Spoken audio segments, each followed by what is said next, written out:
Yancey keeping that pressure on. Jacob Yancey being cornered by Tyler Stout, so a prolific striker of a MMA fighter who, of course, does a lot of work with the grappling. That's part of it all, too. I think they train those two. They run around pretty. Oh, leg lock attempt here. What's cool is all three of these guys, Tyler Stout, Jacob Yancey, Travis Hudson, even, hell, I'll say Trevor Goldsmith over there. They're all very well-rounded fighters. These are MMA fighters cornering each other. You know what I mean, Mooney? These are MMA fighters competing in jiu-jitsu. These are not really full-time jiu-jitsu competitors. So it's an interesting, unique animal. Looks like we have a submission there. Straight ankle lock.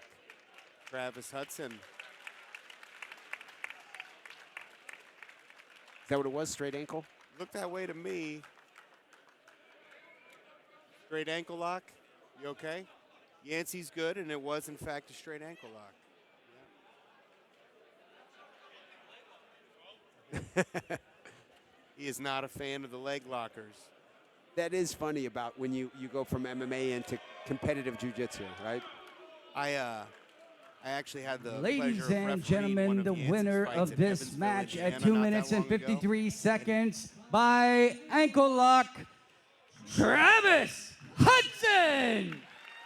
Strong finish by Travis Hudson. Sure. But Indiana's amateur MMA rules are a little bit stricter, and twisting leg locks are not allowed. So I made sure in the pre-fights that Yancey was aware. He goes, Mooney, if I'm going for a leg lock, I've lost already, bud. Genuinely not a fan of the leg locks, Jacob Yancey. Well, what do you think of that? Is there a place? Okay, you tell me. Is how much of a place for leg locks is there in MMA? I mean, man, it's just like a right hand or a left hand or a high kick. If you can become to where you know you can win a fight Second that contest way, this evening there's a is place also for a professional grappling match. even 8 at the minutes, highest level. First submission wins. If it goes the time Brian limit, Hall, it will Joe be Bays. rendered a draw. Coming to the cage, Brendan Shuck. Osamar Palhares got kicked out of the UFC for leg locking people too much. Okay. That's true. Only dude that got kicked out of the UFC is being too good. What are your Leg thoughts on locker. Palhares? Like I just said, Kind of a fan, I mean, he got kicked out of the UFC for being too good. and for kind of being cheap. Seen this fella grapple a few times. We got Brendan Shuck and Seth Sergo. Who do we got in there, Mooney? I have no idea. I've just seen him.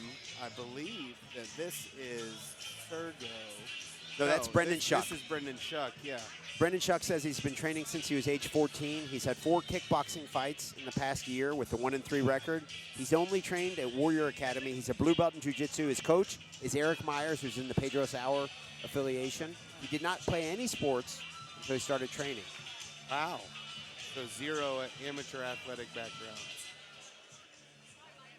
And his opponent. Looks like a pretty good Coming athlete to in the there. cage, Seth Sergo. Yeah, I must have been mistaken if he's just been kickboxing this year. I thought I'd seen him grapple once before. Seth Sergo, he is 2-2 pro MMA right now. His last super fight was Fight to Win in February, and the one before that was November 22 with Spartan Invitational. Nice.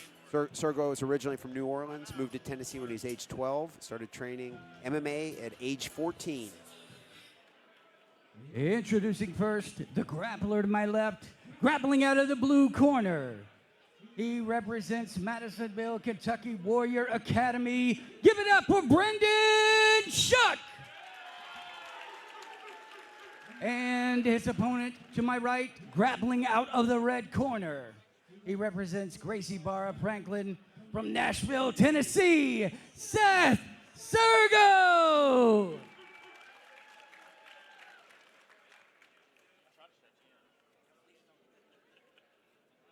Seth has been grappling a lot this year. And it looks like Brendan has been doing the opposite. But they're both MMA guys, so let's see how this goes. Handshake.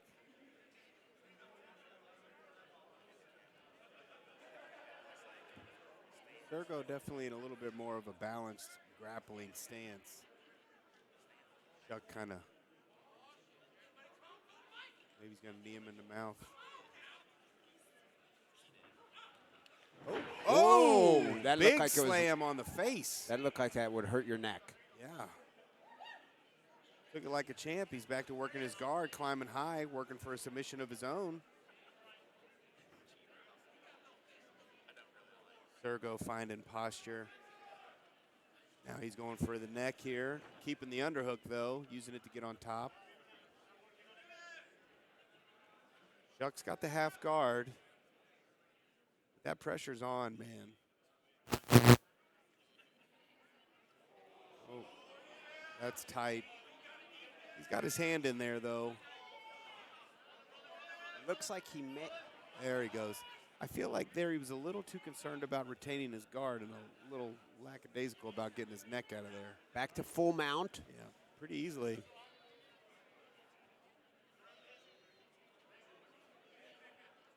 Chuck doing a good job getting his guard back, though. He's crafty with his legs.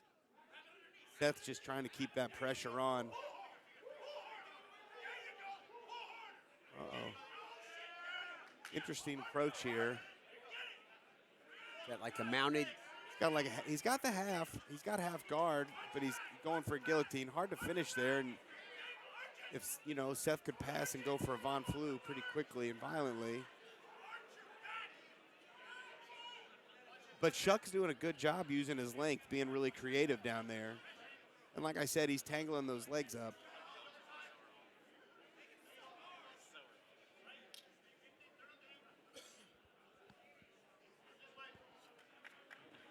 Seth's not making a big effort to pass. He's just keeping a lot of pressure on his head, keeping the smash on. I'm not sure where we're at on time, but 8 minutes is a long time to just be keeping the smash on. Submission only match. Yeah. So you can be on top the whole time. If you don't get a tap, You both get a medal. Yeah. That's fun.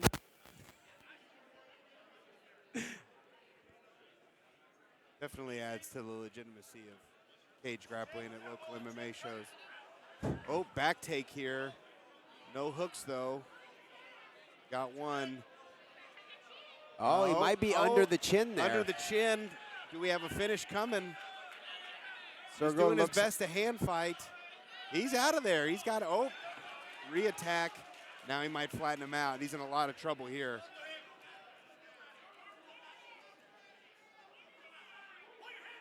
Lot of time left. Oh, we got the tap. Rear naked choke with kind of like a palm-to-palm strangle grip. Lot of downward pressure there from Seth Sergo. But both guys showed a lot of resiliency, man. It was a good scrap. It was pretty much one big scramble. Sean McClure in there to do the honors. The legendary Sean McClure. That's right. Ladies and gentlemen, the winner of this submission match at 3 minutes and 10 seconds, grappling out of the red corner, Seth Sergo! My favorite part of the match was the first two matches was Rob Mooney's honesty with his analysis of submission grappling on the MMA cards. That was my favorite part. I mean, it's like, you know, Seth Sergo's fought on a Who's Number One card, or I'm sorry, a Fight to Win card. Like, that's a crowd of people that bought a ticket to watch a grappling event. That is not what this crowd of people came to do. I think there's a time and a place, but I just, you know, they're not always meant to mix. I know Isaac will appreciate your honesty. ONE FC does a great job when they do multi-sport cards, but this level in this arena, I don't know if it's the place. This is the first MMA fight of the evening. Coming to the cage, Joey Henderson.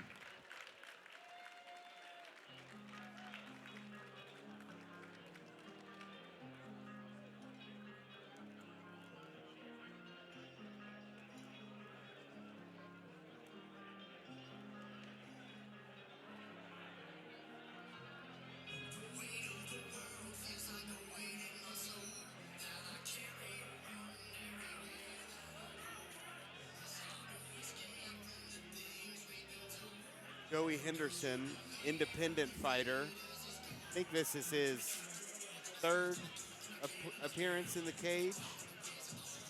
He, in his debut, it was actually a no contest because he suffered an illegal knee to the head. And then in the rematch, won that fight pretty decisively. And now he's down here in Bowling Green.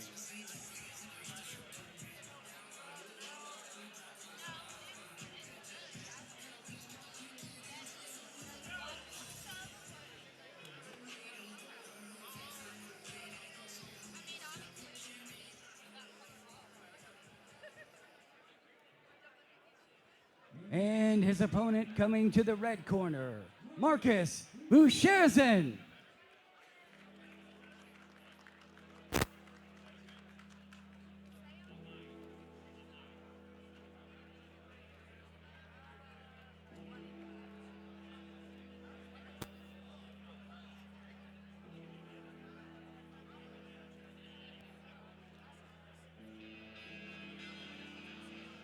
Got the old school intro music. He rushed it, man. He rushed it. He's already getting looked at while the beat drops.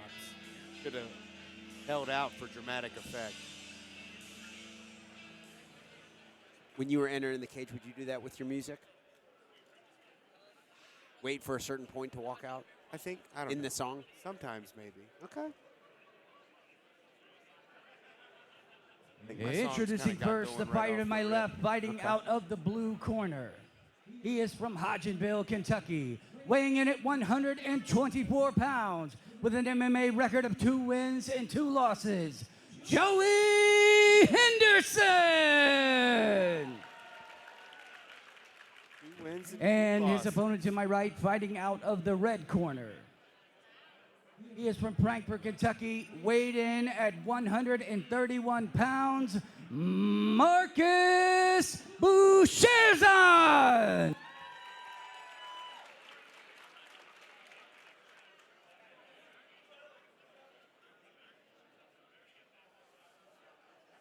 Looks like Joey wants to touch gloves. Marcus hasn't indicated one way or the other. You a big fan of touching gloves? I mean, if they're into it. Okay. Sign of respect. Get it started. Well, I mean, when the ref says go, it started. So, you know, take that for what it is. Joey getting double unders, eating a knee to the midsection, though. Marcus doesn't look like he wants to be taken down at all. Joey eating a couple of shots here.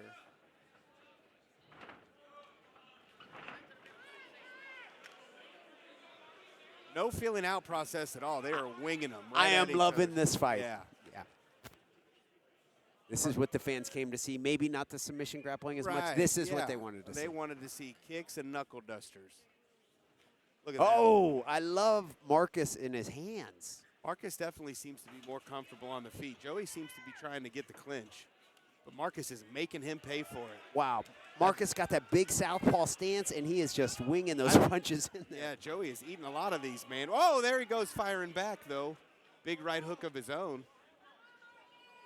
And now, yeah, if they can keep this pace for the entire round, that will be very impressive. Gotta love 125-pound fights. Ooh-wee. Yes, sir. Pace is slowing already, though. Rather than disengaging, he's fighting for that underhook, looking for position. Joey with a good uppercut.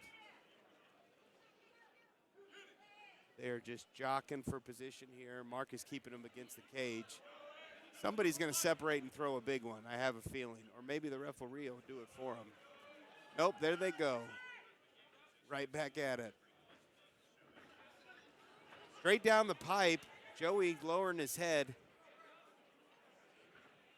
Marcus has that lead jab. He's standing at southpaw. He's got the lead jab that looks kind of like an interesting jab. Yeah, he's coming behind it. So it's like he uses the jab to close the distance. Wide open shots like a Balboa film. Joey lowering the head. I think some of those shots are landing. Uppercut. This is a brawl. I love this. Oh, good body lock here. Oh, look at that. Marcus able to pummel all the way back. Joey trying to keep the pressure on, but it doesn't really look like he has a game plan here. Marcus starting to dig him out with an underhook and a crossface. From the beginning, we could tell Joey wanted to do a little more grappling. He's definitely forcing the clinch. Marcus definitely just wants to not get taken down and throw big shots.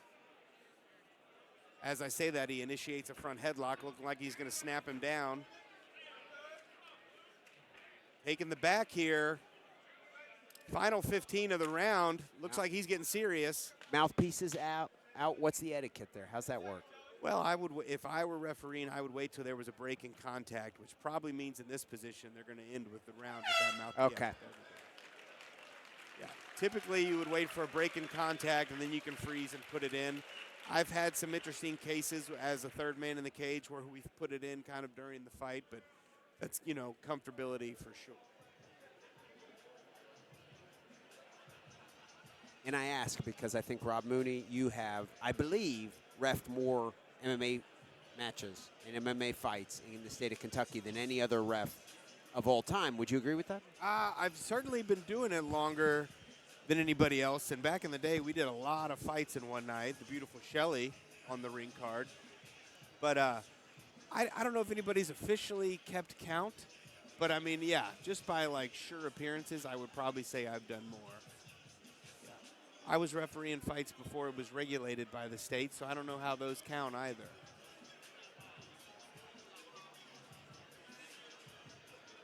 Joey's up off the stool, man. He looks like he's ready to go. Looks like there may be something going on with the teeth. I don't know.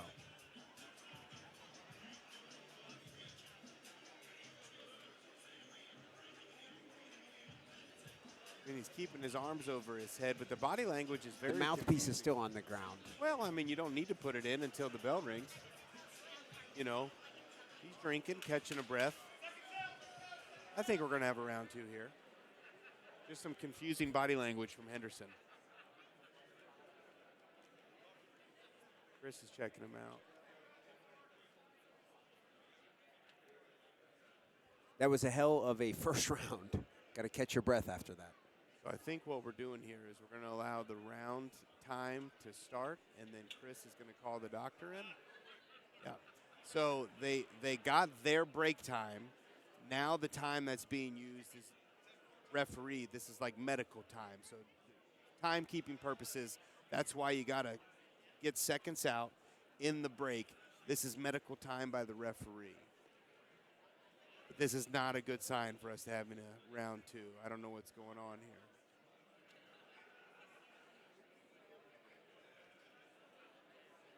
I don't know if he signaled to the corner. He was making some type of motions with his arms. This fight is over. Yeah. And, I mean, that's textbook procedure by the referee. Marcus is not happy. Yeah, I mean, yeah. Well, I'd be frustrated too. It wasn't a super competitive fight. I do like to see the trash talk, if I'm being honest. Mooney? Well, I mean, what leg do you have to stand on here if you're Joey Henderson? You sought medical attention because you felt Ladies that you were and not fit to gentlemen, continue. at the end of the first round, the That only referee happened has called a because stop Marcus to this hurt you fight, so bad that you were declaring not the able winner to continue. by I his don't opponent appreciate the being shit talk when unable it's to one-sided continue, like that. and therefore Hey, I a beat your ass so bad, the doctor had to bail TKO, you out. Marcus What the fuck are you gonna say to me? Good part, my Sherzan. friend. So there's no point to the trash talk in that Well, I instance. mean, yeah, that all the trash talk got answered during the bout. One-sided to the point where you needed a doctor's excuse to get out. Ladies I and think it gentlemen, had something I am to do here with with Marcus. Look like he Marcus, was I know missing a that's not couple the way teeth you at wanted the the fight to I end. may be wrong. Give us your thoughts. I don't know Yeah, look, if they weren't missing when Two he of my started, first but didn't- fights that right I've now taken the in this doctor's looking organization at his against ribs. number 1 and 2 ranked guys in my weight division. I don't care who it is. I'm willing to fight anybody and everybody. And that's going to be the outcome, whether it's 10 seconds in the fight or all 9 minutes. I'm here to win. All right, ladies and gentlemen, Marcus Sherzan. And that would be accurate and justified shit talk. He just went out there, got a win, and he advertised to the rest of the weight division that he plans on doing to the same, continuing business as usual. So overall, not the worst performance from Marcus Sherzan. Oh, You got to win. first round medical stoppage. Probably a little bit frustrating for him. Yeah, I think he came, he would have liked to have got a traditional stoppage during the bout or, started the second round. That's, whenever you can't answer the bell, it's non-conventional.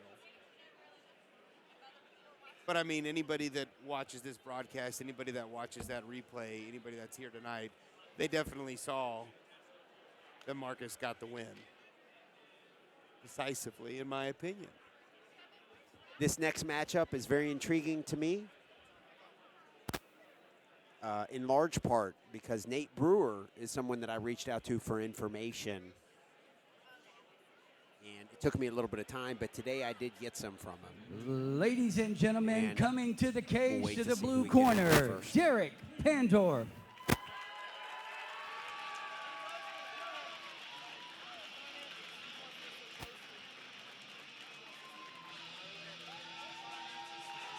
Oh, interesting get up from Derek. Jeff Robinson is his coach, and he says Derek is 28 years old. He trains in armored combat. He's been at the gym for a year. Who do we see there with him? Mooney. We see Nicholas Hubler, Scherf, Yeah, but then Jeff Robinson. and then the up-and-coming Ethan Riley.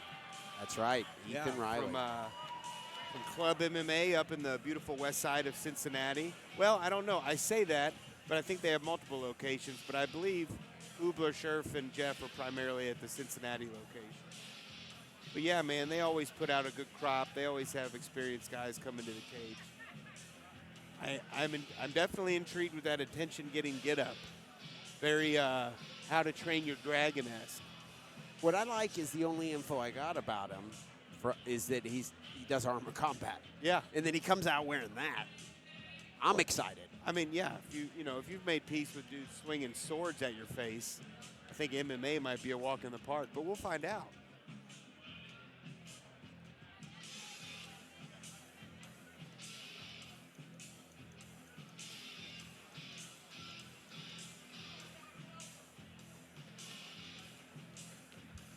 Once again, that's Derek Pandorf in the cage. And his opponent, coming to the red corner, Nathan Brewer. This is what's so intriguing to me, is what we know about Brewer is he said he started training and competing in karate in 2011 at the age of 11. He ended up getting into wrestling, and he was a state qualifying wrestler in high school in the state of Tennessee at 160 pounds. That was in 2019. His coaches are Iron Mike Calfirst from Nashville MMA and Chris Beasley. He is what I also think so intriguing about this is I asked him for his rank. I said, do you have any rank? He references second degree black belt in karate. How do you pronounce that form of karate? I believe it is Wando Ryu. Okay. Yeah, I don't have a lot of knowledge in that, but I'm pretty sure that you can get a black belt in certain kinds of karate, even at a young age. I think that some of them, I think the belt system's a little different. Introducing first, fighting out of the blue corner, making his MMA debut, representing Club MMA, fighting out of Cincinnati, Ohio, weighing in at 153 pounds, Derek Pandorf. Pandorf with all sorts of theatrics. Did you see he did the And throat his opponent slashing to my gesture? right, fighting out of the red corner, also man. making This is his a sword MMA debut, weighing in at 156 pounds, representing Nashville MMA, Nathan Brewer. Nathan Brewer with no outfit. He did not wear an outfit to the cage, and he did not make any type of gesture prior to the fight starting. So take from that what you will. Coach Jeff Robinson was telling me before the fight that they love coming down here to Bowling Green because of the atmosphere. And I can even all the way down here, with them being from Cincinnati, I see Derek Pandorf signs in the crowd. And he's definitely feeding into that energy. They are getting right after it. Now they've got in clinch, jockeying for position on the cage. Pandorf digging underhooks. Brewer looking like he's making a pretty big effort to get the takedown there. And there he goes with a little underhook whip. Straight to a crucifix position. He's landing some strikes here, and Pandorf's kind of stuck in a tough spot. They're not big shots, but they're landing. Quite a bit of them. Pandorf, there he goes. He's able to get to the half guard. He's not out of the fire, though. Small step in the right direction. That's right. Brewer's still being pretty active on top, putting the pressure on here. The striking is slowed down. Oh, there he goes. And he's got that arm pinned behind his head. That's tough. Yeah, now it looks like he's going for the choke. Moore just keeping the pressure. Now he's starting to try to pass that half guard. Trying to set up a head and arm choke. I'll be honest, he's getting through that half guard pretty easily. Big strike there. Now he's in the full mount, raining strikes. I think that's the game plan, is a lot of ground and pound here. I don't think Brewer's going to look for a submission. I think he wants to get the win right here. 0 attempt at his neck, just manhandling him back down to land big strikes. And he is doing plenty of that.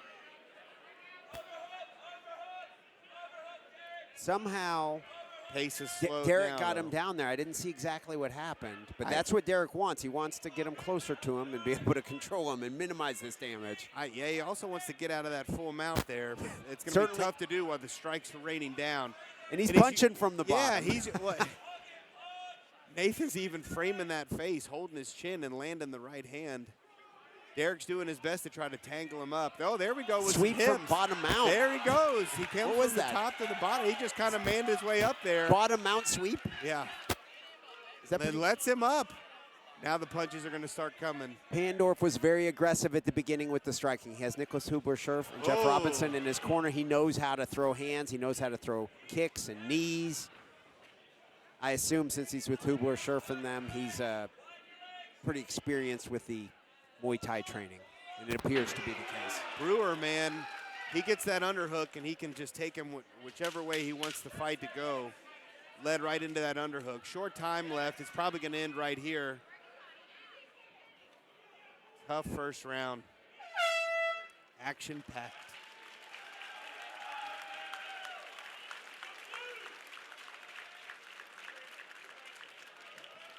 Not in the judge's chair tonight, but if I was, I'd probably have to give that first round to Pandorf.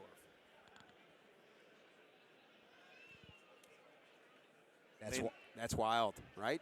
Yeah, I mean, And that's coming from a wrestler. I mean, landed a couple of takedowns and. Oh, I'm sorry, not Pandorf, Brewer. Oh, okay. I was thinking, I was looking at Pandorf when I meant to say Brewer. That's okay. Yeah. But yeah, no, Brewer. I mean, 2 decisive takedowns, a bunch of strikes from the top, cut through his guard. I mean, he had control of the whole round.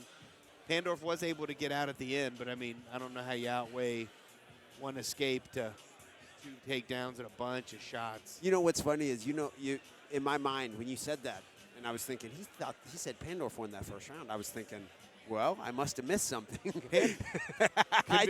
In my mind, I had just been like, well, something, I wasn't paying close enough attention. Well, I was paying too close of attention because Pandorf's corner is right next to us, and I was staring right at him when I was referring to Nathan Brewer. He's got some very aggressive striking. He does not appear to be shy about mixing it up with the knees, the punches, and the kicks. Yeah, and he's not throwing anything to feel him out. He is, he's throwing a bunch of power shots. He's trying to hurt him with bad intentions. Brewer's got a good amount of blood over there. Coming out of the nose. Interesting that they opted not to wipe that. And he's smiling, kind of showing it off. Yeah. Oh, touch of the gloves here. Back at it. Leg kick to open us up. Now, this is the type of thing where Brewer could let the hands go, yes, because Pandorf is probably worried so much about the takedown. Yeah, but Brewer's also considerably lighter on his feet, moving side to side. Pandorf's trying to chase him down and land those heavy shots. Brewer's landing a couple leg kicks, moving in and out. Pretty good combo there from Brewer. His striking looks clean. He's definitely this round he's mixing it up a little bit more. Big overhand right. There he goes. Brewer looks like he's got a to the groin. I didn't have a good angle. I wasn't looking, but boy, he's reacting like it was a real one. About 5 seconds prior to that, what appears to be a knee to the groin, Brewer was indicating that maybe he had a little bit of a groin shot. So in his mind, within 5 seconds, a couple groin shots. when you're playing close quarters like that, throwing those knees, especially if, early in your career, I think, correct me if I'm wrong, this is both of their debuts. So, I mean, all you really have is a dice. You know what I mean? Every time you throw that shot, you haven't spent enough time in there, you're just, and especially when you're this young and you're trying to throw them hard, the harder you go, sometimes the less accuracy you get. You think Pandorf minds that he did that? Does that help him in the fight maybe? I mean, I doubt it. I don't think that's gonna go. I don't think it was intentional or anything like that. If anything, he got a couple extra breaths. But I mean, Brewer's right back to light on the feet, striking from distance, and then gonna march him down and look for his underhook and for his takedown. Oh, there are some heavy hands being thrown here. Pressure from Pandorf. He wants to slow him down, but there's that underhook again, man. About the same throw, really. Yeah. Just different leverage, going right back to that crucifix. Derek trying to use the fence to get off or at least keep the angle. But right back to that underhook is Brewer. Pandorf able to get to his feet. Yeah, Pandorf is tough. I think big this guy's lift here, an athlete. body lock, all from that same underhook, man. That's going to be trouble if he can continue to get there. And that's what I was saying about this fight, is when I heard the degree of wrestling that Brewer has. Back to that crucifix, and he's going to start striking again. Amateur debut fighters, I hear that one guy was a state qualifier, Mooney. I kind of think, okay, it'll be difficult to overcome that. And it appears to have come to fruition, at least thus far. Now,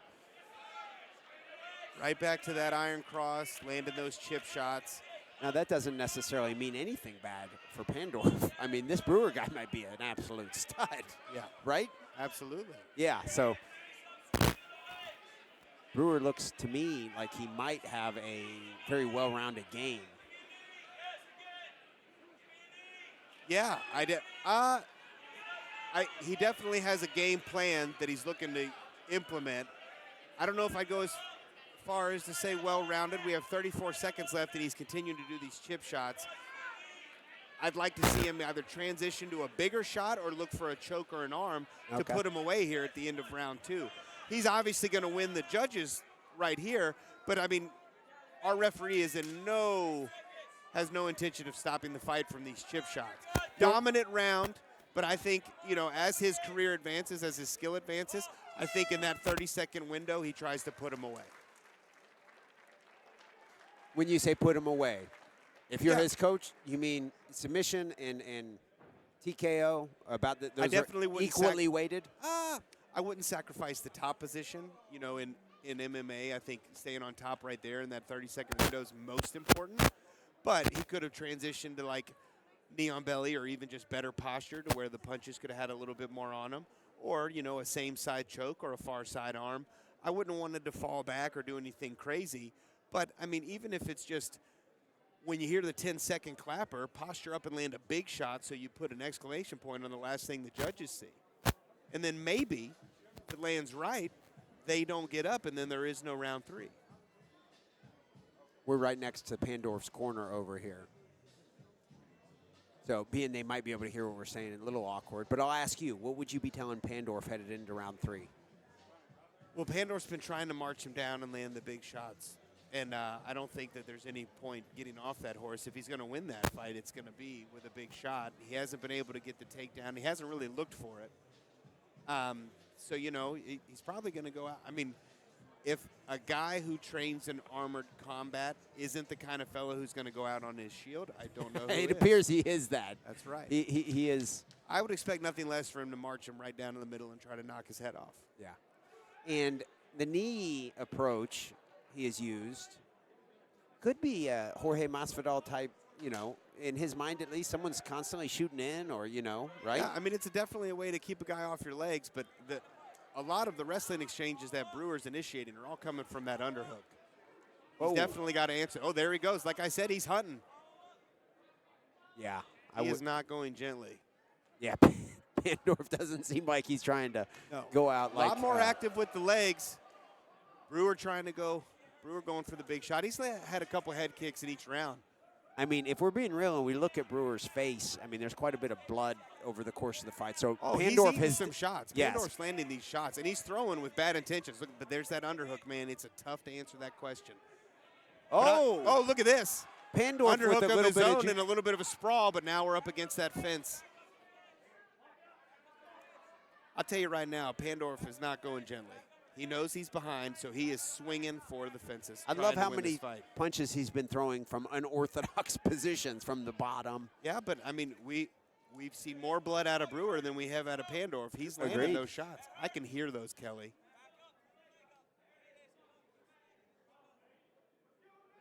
A minute, 46 seconds left in the third and final round. This is a nightmare of a round to score.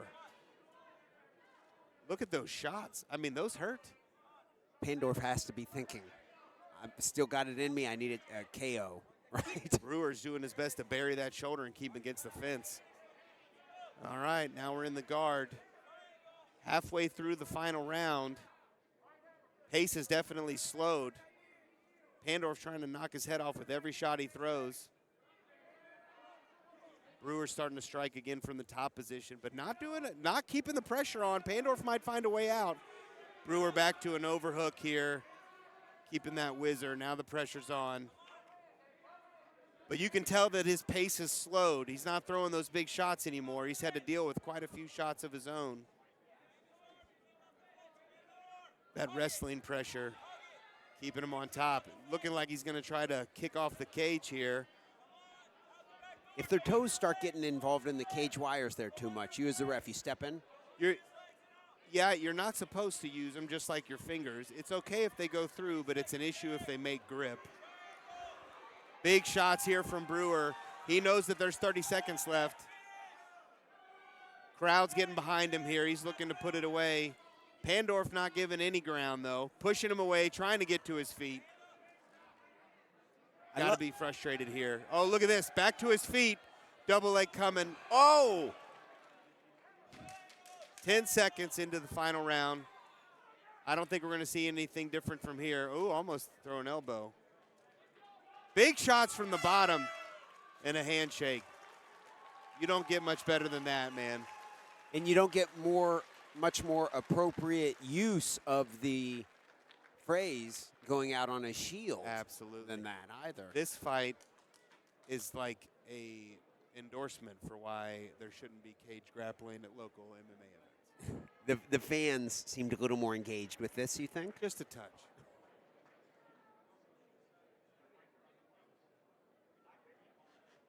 Getting the tally before Sean McClure comes in for the final honors. Shelley's in there with the gold, just waiting to make it official.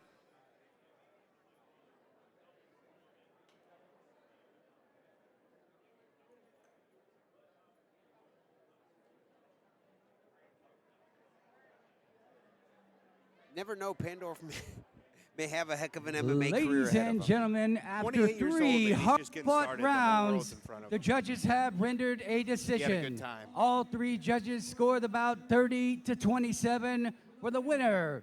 Fighting out of the red corner, Nathan Brewer. What an interesting fight, right? Yeah, man. What an interesting debut fight. Oh, great. I mean, but Double both of debut. those guys came to fight, man. That was a good time. A little bit of everything. I'm here with Nathan Brewer. Nathan, to be honest with you, you look a little beat up in the face, but tell us what happened. It looked like you got hit below the belt. Well, first off, I would say thanks to God. I wouldn't be here without him today. I'm very appreciative of my Lord and Savior, Jesus Christ. Second, yeah, that notch hurt. That hurt pretty bad. We saw you go down. They gave you time to recover, but you got back up like a true warrior. Were you ever hurt in the fight? We saw the blood coming out of the nose, but was there ever a point where you rocked? No, not at all. Just more so evaluating and reading the terrain.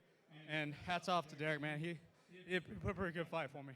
All right, Nathan, thank you so much.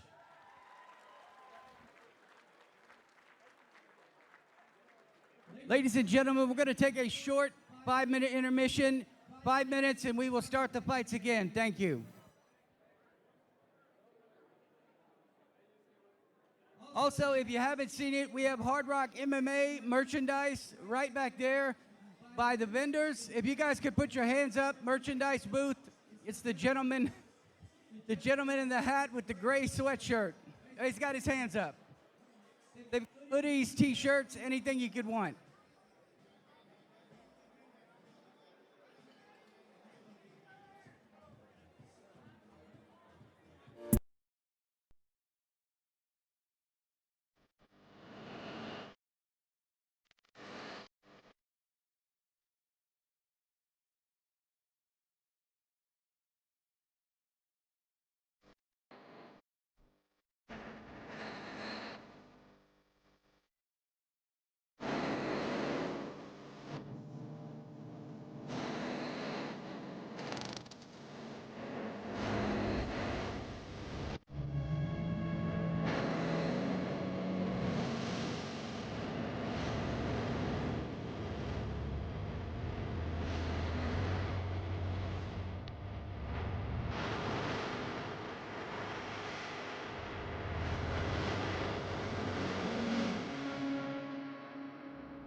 Fight Club.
slashes inside.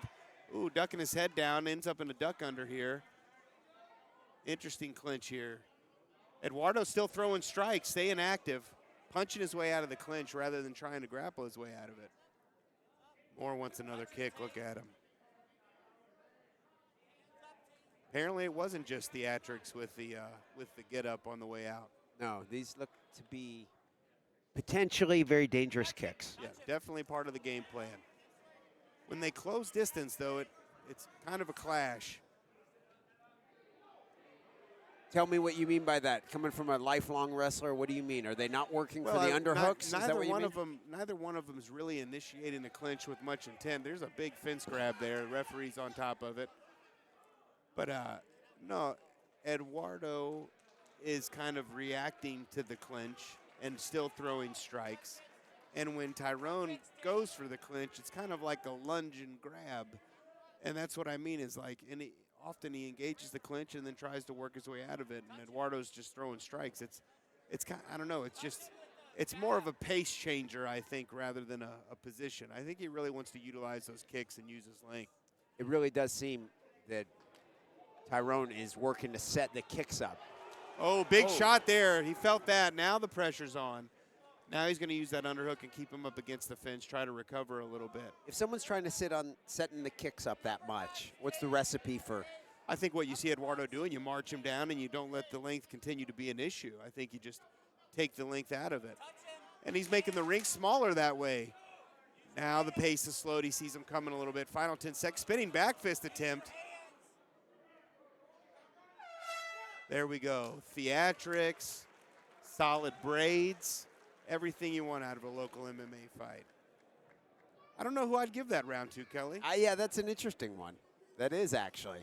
I mean, we had a stern warning on the fence grab, but we did not have a point deduction. What are your thoughts on that ruling? I mean, I definitely don't think it warranted a point deduction, but I think with as stern of a warning as Nate gave him, yeah, I think if we see that again in rounds 2 or 3, I think you'll see a point possibly get taken. Because he was able to use that to leverage a few of those strikes, you know. But I think Eduardo's going to continue to march forward, and he's going to try to make it hard for Moore to get, you know, to use his length. I'd like to see Moore follow those kicks with a few punches and put a few things together. But Eduardo's going to make it hard on him, man. He's going to continue to headhunt and throw those hooks. I'll give Tyrone some credit here. On the Kelly Patrick Show, we try to do preview episodes, if you call it that. And someone was, I don't know, poking some fun at Wing Chun on the episode. Tyrone listened and he messaged me. He said, Kelly, I have thick skin, LOL, enjoying the podcast. So he's got a sense of humor, and he is sticking with the plan of really dropping the heat with those kicks, it appears. Yeah. Neither fighter appears to really want it to go to the ground. Eduardo wanted a glove touch there. Tyrone had no interest in it.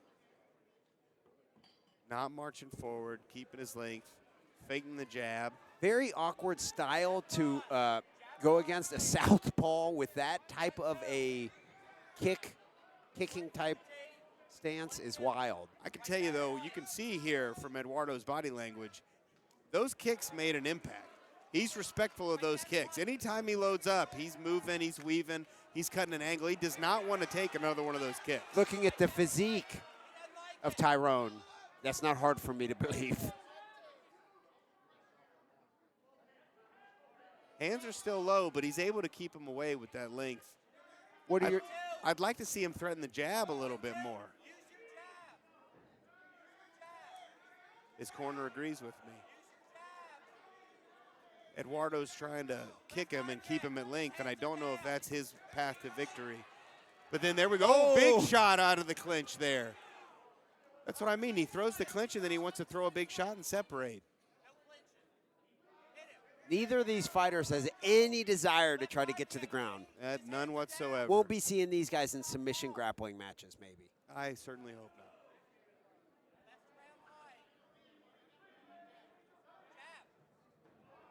Both of them not afraid to spin either. Generally, if you're not afraid to spin like that, I would probably say you're confident your opponent doesn't want to take you down. And that goes both ways in this Look at matchup? that. There's some bruising on the ribs of Eduardo from those kicks. Eduardo did just connect with the right hand, it appeared. He did.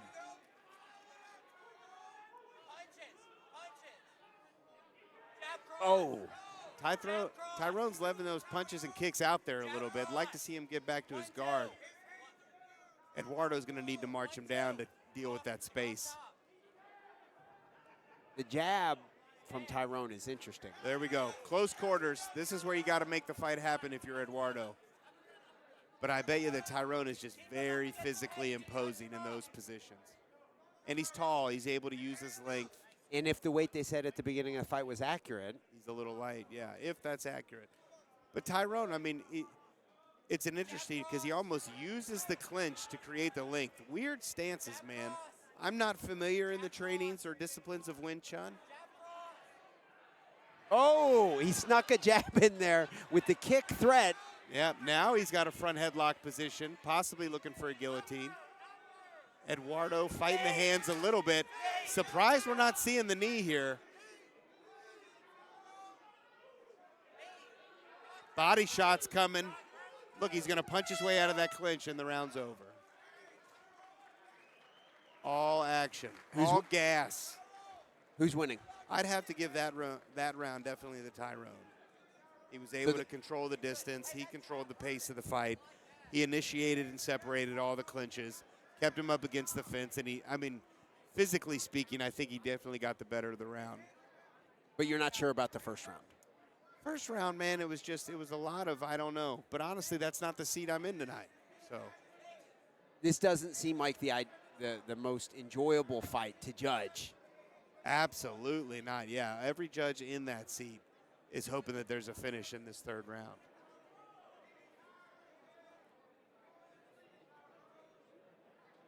And I think the way to get there is honestly for Tyrone is to continue doing what he's doing. I think if he is able to have another round like that, he definitely wins the decision. He's made an impact on the body, and when he controls the distance like that, he's showing the judges that he's got control of the space. He's initiated the clinches and separated from them.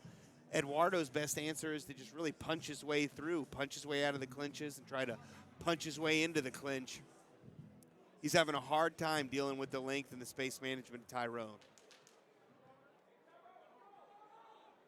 From Tyrone, what I've seen is when he uses the kicks to control the distance. A couple times I've noticed that he's been able to sneak a jab, a pretty powerful jab in there. I think the threat of those kicks, at least thus far, might be the narrative of the story. Both times Eduardo wanted to touch gloves, Tyrone said, no thanks. That's not what I came here to do. I came here to throw punches. We'll touch gloves before and after. These guys did not come here for submission grappling. They came here to throw some hands and some kicks. You don't got to continue to throw shade at it, man. Tyrone, there he goes. He wants to keep that length. But Eduardo might have a sense of urgency here. He's throwing with some bad intentions. See, that's what I mean. That jab does sneak in there. I think Tyrone does have the long arms, and when that jab works there, this is a wild fight.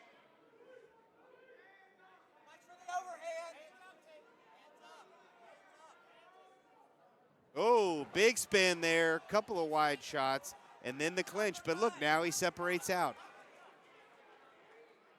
Like you said, Kelly, no one's looking for a takedown here. At all. Like, it seems like if someone were to just shoot, it maybe would just work regardless. But I don't know that big kicks here. Allowing him to run. I'd like to see Eduardo put the rush on him. Oh, there he is. There we go. If you're Eduardo, what do you think you need to do to win here, Kelly?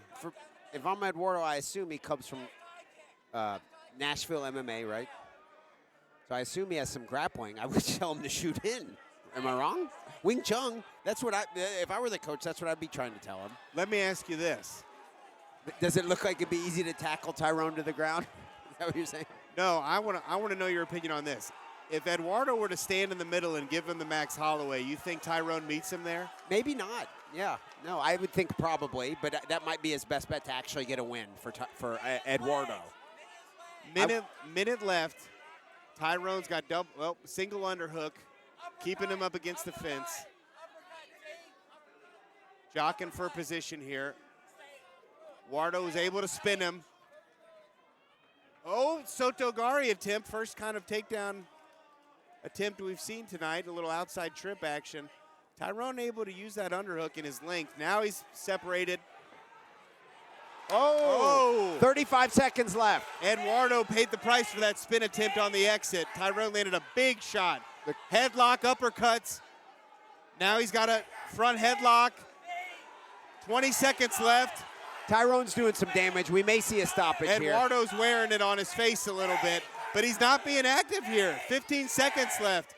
2 or 3 big shots, and it might be enough. The first round could have went possibly either way. The second and the third round headed the way of Tyrone. This one definitely is going to go to the judges' scorecards here.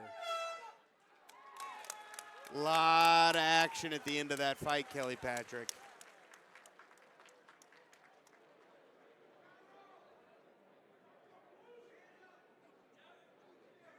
Eduardo pacing, frustrated. Tyrone dog-tired from kicking another human being for 15 minutes.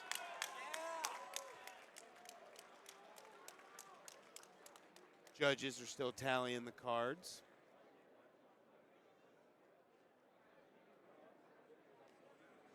Referee Nate Jolly waiting to make it official.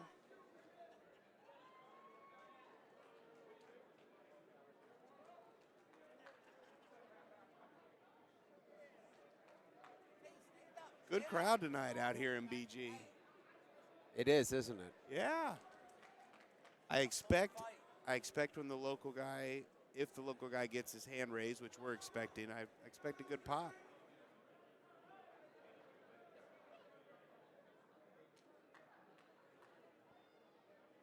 Here comes Sean McClure to make it official. Prediction? I think Tyrone, Via what? probably 30-27. Ladies and gentlemen, after 3 rounds of action, the judges have rendered their decision. Judge 1 scores the fight 30-27 for the blue corner. Judge 2 scores the fight 29-28 for the red corner. And Judge 3 scores the fight 29-28 for the winner. Fighting out of the red corner, Eduardo Ramirez. Well, we were wrong. Yeah, well, at least I was. You didn't really come out and make a prediction. No, I did at one point. I said the second and third rounds appeared to me to definitely belong to Tyrone. And maybe if I watch it back, I'll see it differently. You know, Well, and you know, I don't know. That's from our seat. Yeah. You know, judges were on the other. 2 of those judges were on the other side of the cage from us, and one of those judges is on the same side and saw it the same way that we did. So it could have been a lot of the perspective. You know, we might have had a better angle for Tyrone. Definitely a lot of frustration from that corner. And the fans. Wow, we were both wrong. When the local guy gets his hand raised, I think we are ready to move on.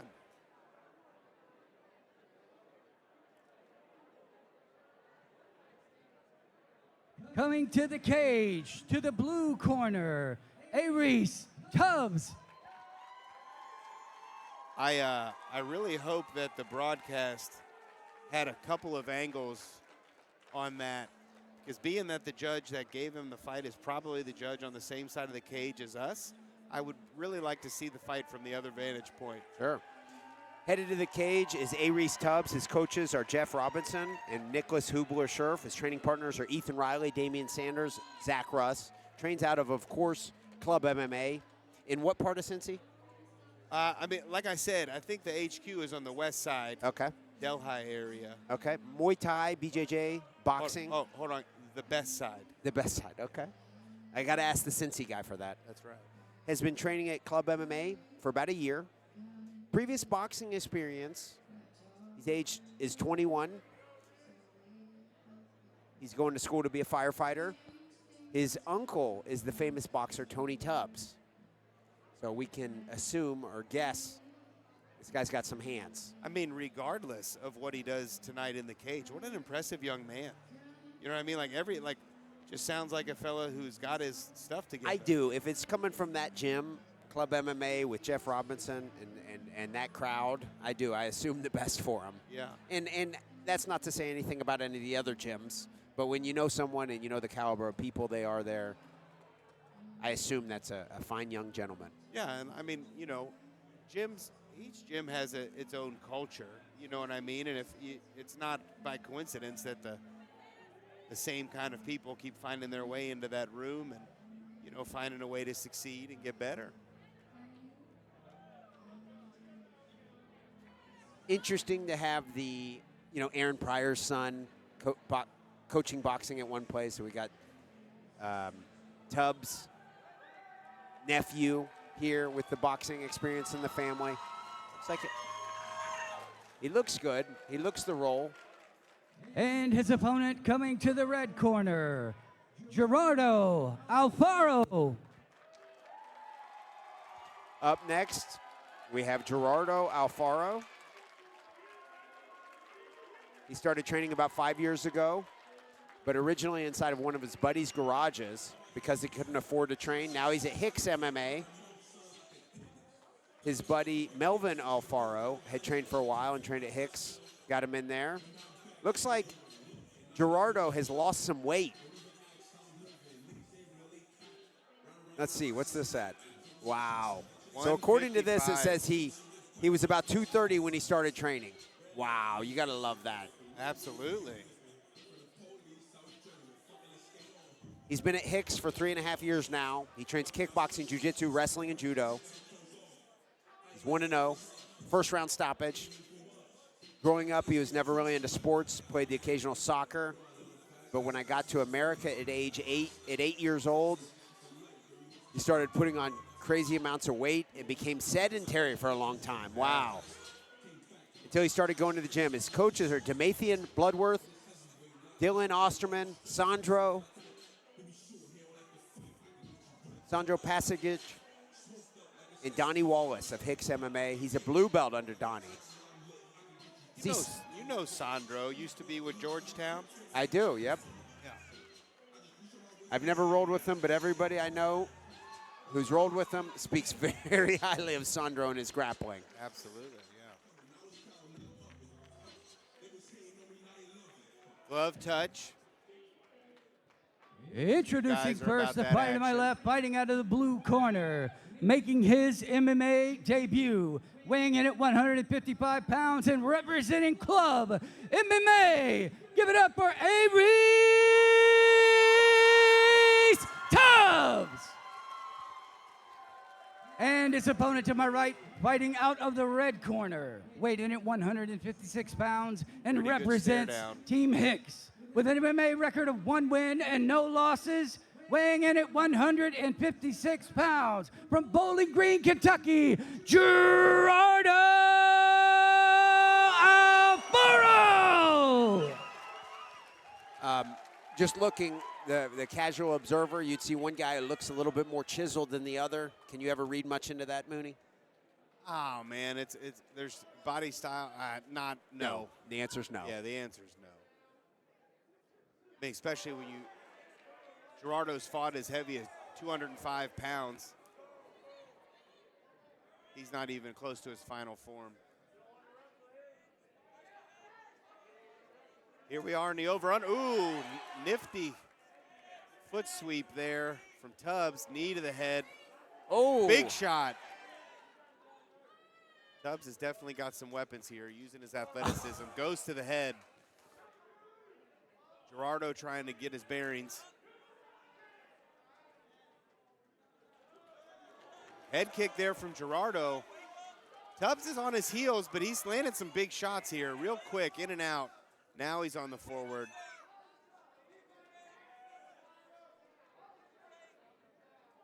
Gerardo doesn't seem to be in a hurry to counter-strike here.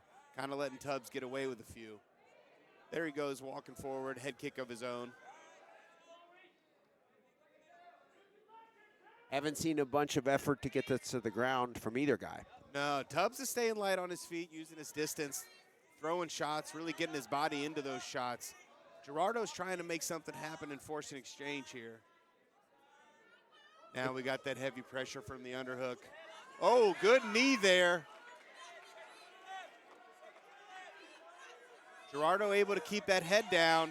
It's going to make it a little harder for Tubbs to be effective. Landing the knee of his own here. Tubbs starting to really want to get out of this position. That looks like it could be dangerous Yeah, for Tubbs. Yep. Because he's connecting with those knees. Gerardo's got those double underhooks. Just a strong position for him, keeping his butt against the fence here. Now he's definitely out pummeling him, forcing a leg tangle. That's athleticism right there to escape that position. Not out of trouble yet, though. Gerardo able to pummel in for those underhooks. Look at that.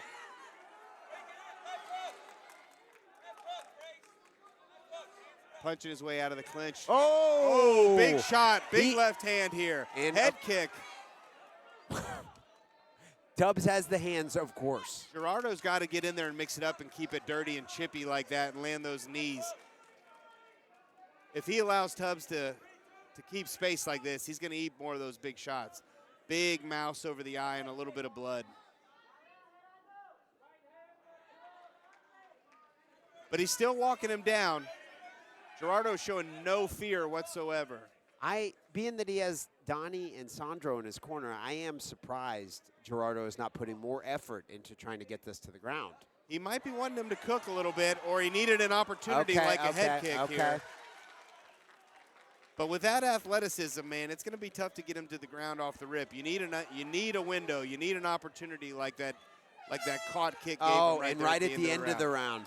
And now, you know, after that last fight, man, you got to be wondering. Got to have a serious effort to finish. You don't know which way it's going to go.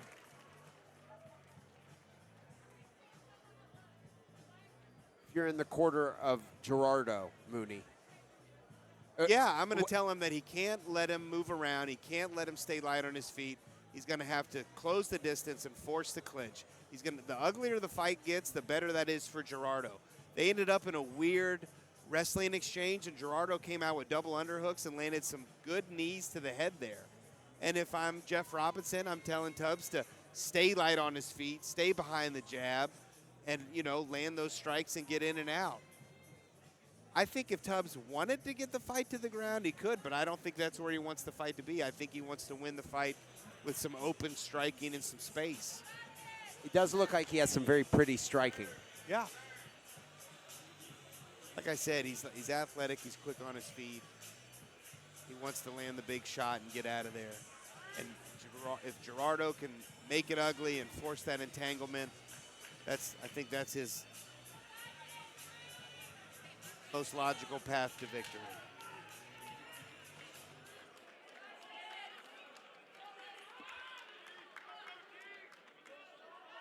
Here we go. Ooh, Oh. little chippy, like I said, but hey, the nastier this fight gets, the better it is for Gerardo. Whoa, I don't want to catch one of those Oh, but look at that, strikes right into from a Tubbs. little duck pummel attempt. That's what I'm saying. If he wants the fight to the ground, I think he has the athleticism to get it there. And he's training with Jeff Robinson. He's grappled some. But there you go. See, Gerardo digging that underhook. Now he's got the sprawl, knee to the head, close. The referee might have wanted to get involved. It looked like it was close.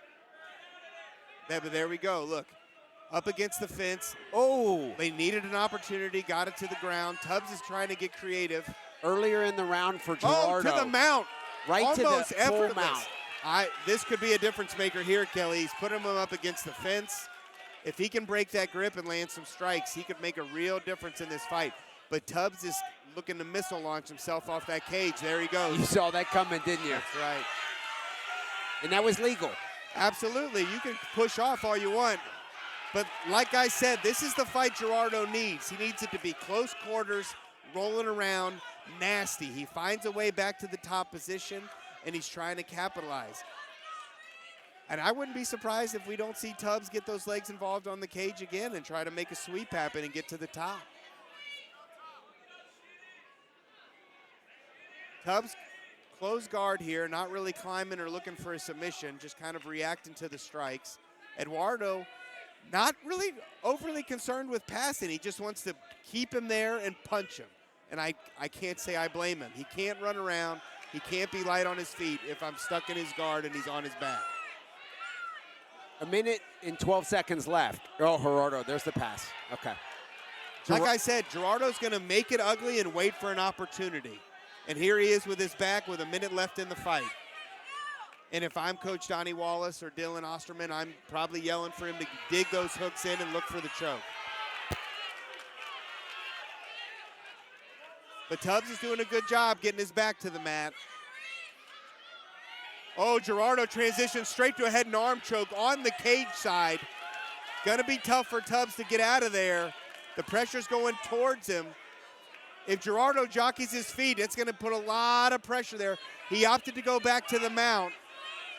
Doesn't look like he has the greatest angle He on doesn't. it. He The needs cage to get is that- kind of in the yeah. way. He needs to get him away from But the cage I think a little. he should have embraced that cage and Sure. kicked into it the way Okay. Tubbs did to get off bottom. And here he goes again to do it again. Missile launch. Wow. Oh, wow. Gerardo, triangle attempt here at the end of round 2. He's going to keep it gritty. We're going to have a round 3. Very good fight. Look at that. Not an ounce of quit in that fella. It could go either way, Kelly. There have been times where Gerardo was really laying some damage in with those knees early in the fight. When he had him clinched and he was dropping those knees in, he was doing some damage, and he had Mount there a couple times. Some heavy breaths here from the corner of Tubbs. Once again, not the easiest fight to judge, in my opinion. Absolutely not. I hope that Hard Rock's compensating Shelly, because not only is she the only ring girl tonight, but this is what? How many of these have gone the distance now? A lot of work. Yeah, I mean, she has done some laps. She's getting her steps in tonight.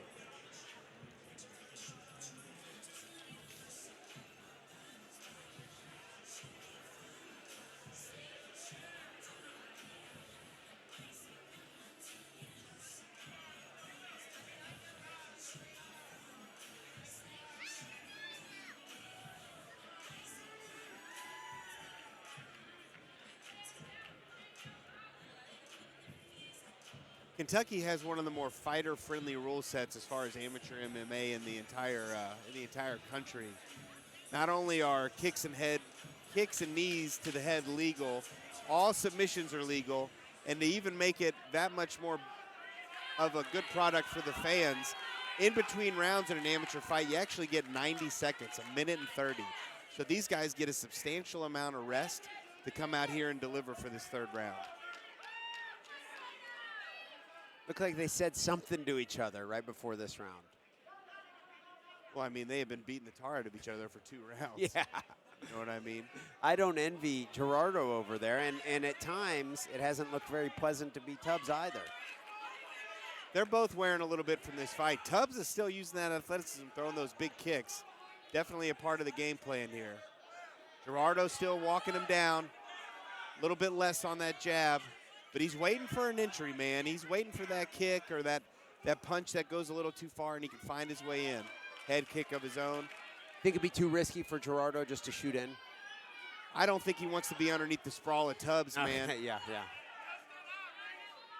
But here we go. The ring's getting smaller. This is where we see the fight happen. Oh! Big shot from Tubbs there. Gerardo closing the distance, forcing the clinch, keeping him against there. Active on the body. 2 minutes in, now he's already on the neck. This is the fight that that's the fight that Gerardo wants. Tubbs is going to have to work his way out of there and get back to his business. Gerardo's got that underhook.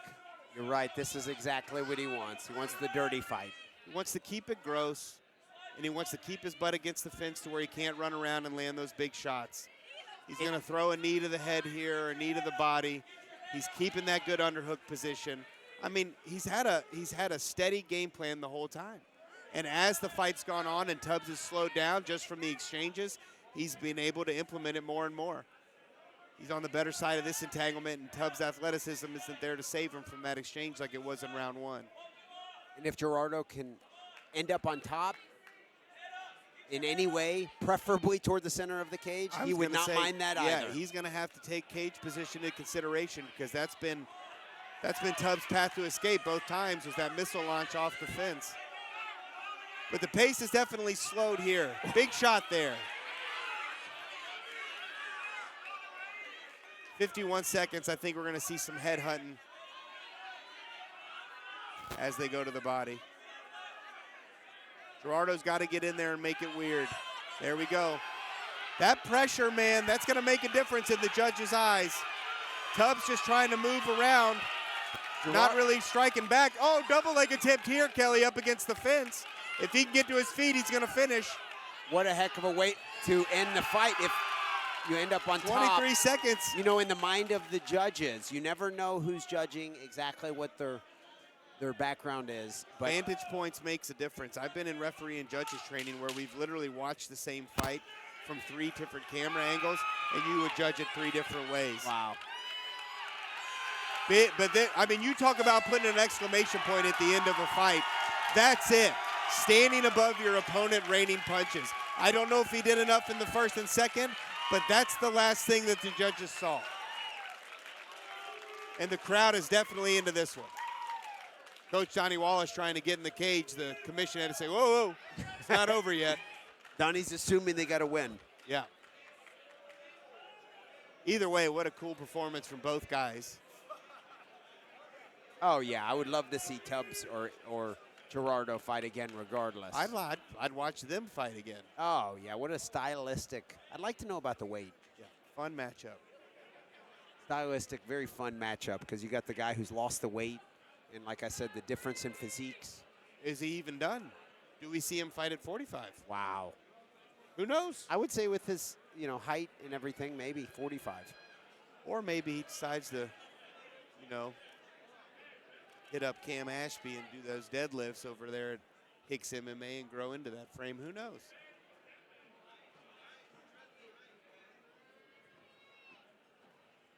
Ladies and gentlemen, after 3 rounds of actions, the judges have rendered Eduardo a thinks he did decision.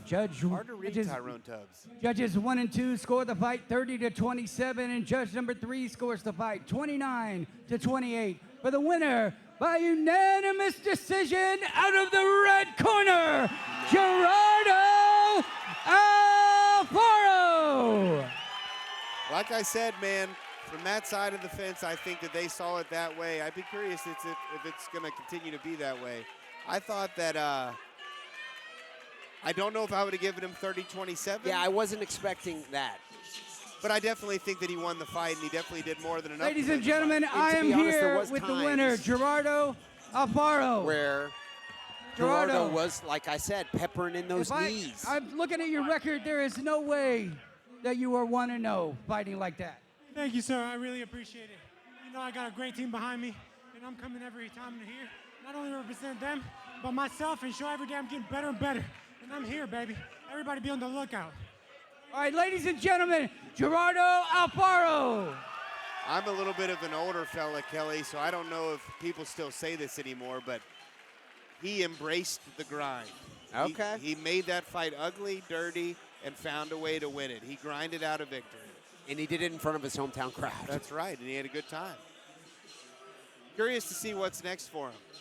So as this camera is giving away here, joining us for this next fight, very special Coming guest to on the cage, commentary, to the blue the one, corner, the only, Tyler Staples. often imitated, never duplicated, Charger Higdon. Hello. Charger, are you ready for this? Yeah, I am. All right. Is there a reason that you chose to pick this fight, or you just wanted to pick a fight? My dad said you're going to do the next one. Okay. All right. Well, that sounds like your dad. And for those of you in the crowd or on in the audience there on the internet who don't know, this is the son of Hard Rock Higdon, who is the, I don't know, I guess the everything of HRMMA. He is literally the HR of HRMMA. Charger. Yeah. He's the heir apparent. So this is Charger's legacy right here in front of us. Yeah. Next up, we have Tyler Staples against Kalen Hutcherson.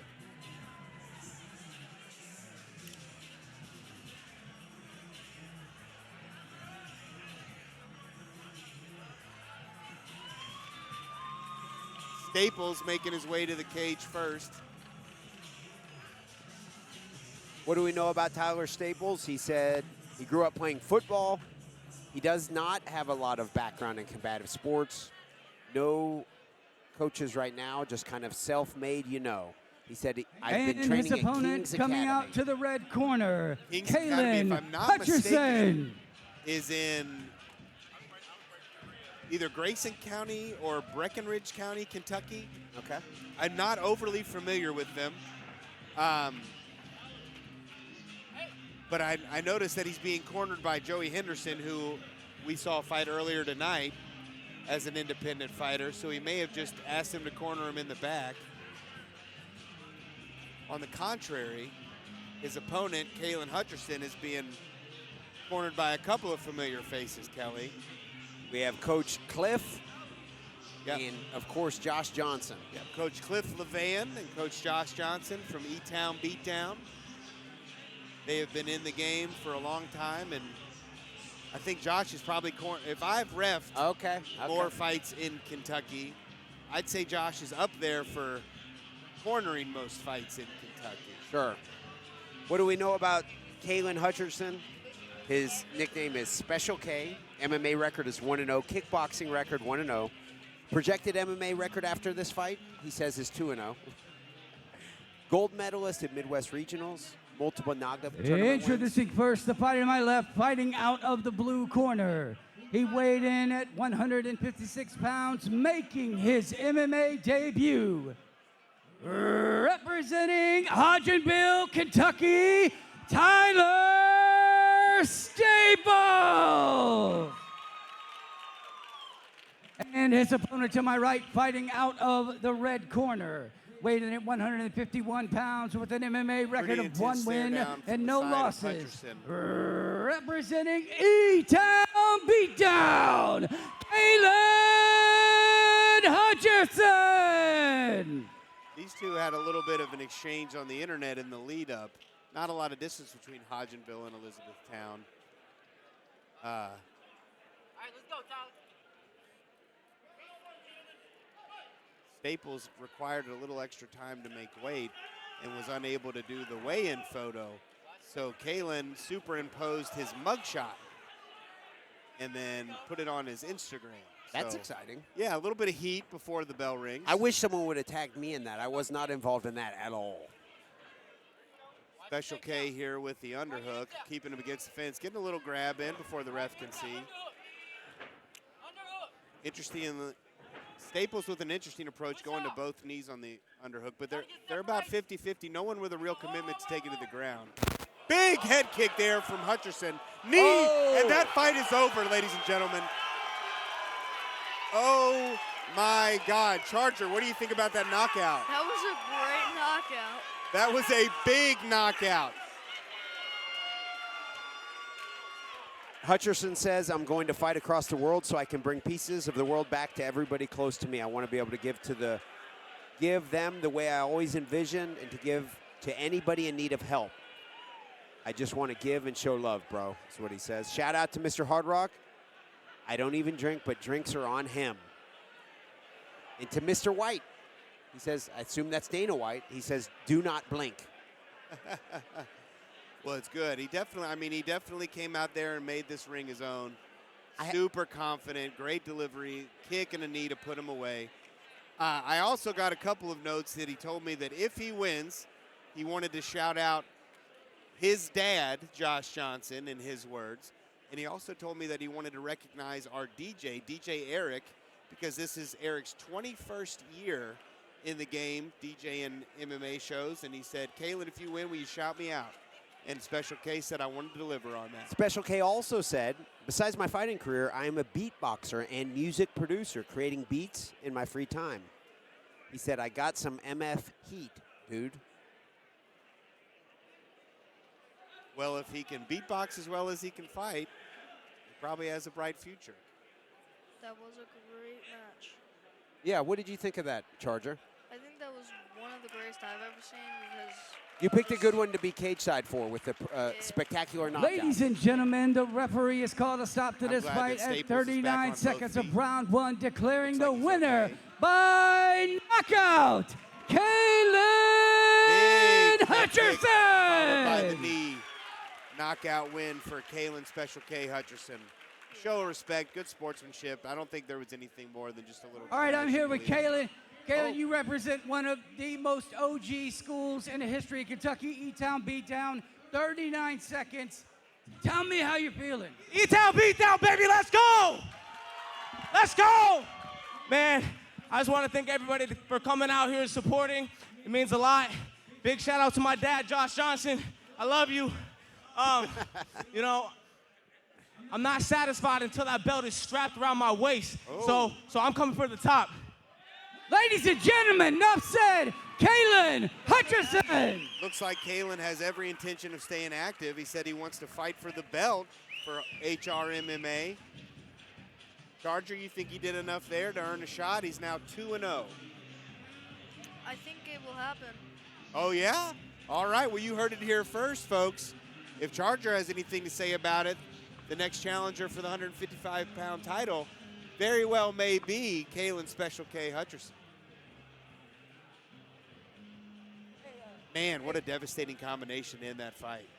Very good match. Quick one, 34 seconds. They were trying to keep it easy on you, Charger. Yeah.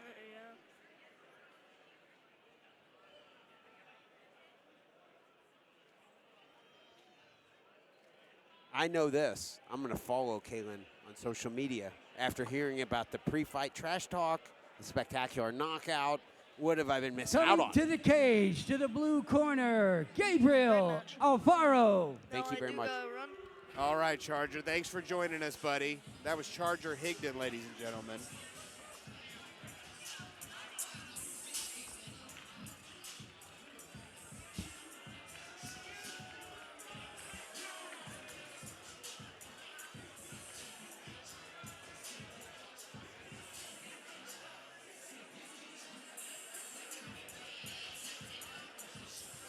Headed to the cage now is Gabriel Alfaro, which is actually the cousin of the earlier Alfaro, Gerardo Alfaro that we saw. But unlike Gerardo, does not look like he trains at Hicks MMA. He does not. Nope. Yeah. He says he has 7 amateur boxing fights with a record of 6-1 going into his first MMA fight, all within 8 months with solid jiu-jitsu training out of Bowling Green, Kentucky, boxing / Eubanks Karate. Oh, okay. Academy coaches are Zoc, Mason, Marco, and Mueza. My hand speed will speak for itself. I'm excited to represent for Bowling Green, Kentucky. I don't want to sound presumptuous, but it also looks like from his physique that he may have also be in the midst or have had a weight loss journey himself. And his opponent coming to the cage to the red corner, We Sinjin know that his Noga. cousin certainly did. Up next, we have Sinjin Noga. Sinjin has an impressive grappling. Sounds like has been 7th grade year. He started wrestling. He finished 4-24 back in 7th grade. And then he walks me through it. Joined football. I'm going to go down toward here. Throughout high school, I participated in national tournaments, traveling all over the country. During my junior year, I was ranked #1 in my weight class, but I suffered a serious setback when I snapped my collarbone. Sounds like he snapped his collarbone 3 times. Oh, no. Over the last 9 months, he has dedicated himself to MMA. Athletic summary, wrestling, 12 years with championships in high-level competition. Brazilian Jiu-Jitsu, white belt. He's a white belt, 1st degree. MMA training, 3 years of consistent training, and for the last 6 months, training for cage, including striking, grappling, and cage work. Played 2 years of football during high school.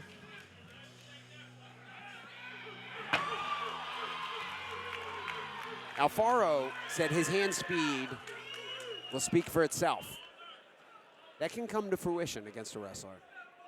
Would you call him a wrestler? Introducing person fighting to my left, Sinjin? fighting out of the blue corner. No, I'm he saying represents I meant to say against a boxing, wrestler. Oh, weighing in at Against- yeah, I said for a wrestler, I meant 167 against a pounds. wrestler. From Alfaro. Bowling Green, Kentucky, Yeah, I definitely Gabriel think we could potentially see a clash of Alfaro. styles And his opponent to Sinjin my definitely right, offered a lot fighting of out of the information about red his corner, wrestling background. He represents Nashville MMA, making his MMA debut and weighing in at 170 pounds, Sanjit Noga. Crowd's behind him.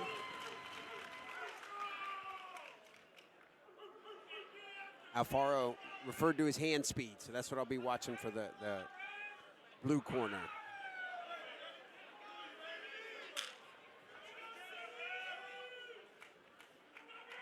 Immediately, Alfaro takes control of the center here.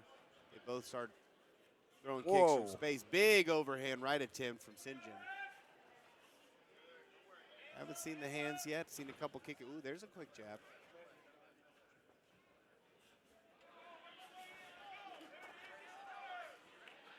Punches and bunches.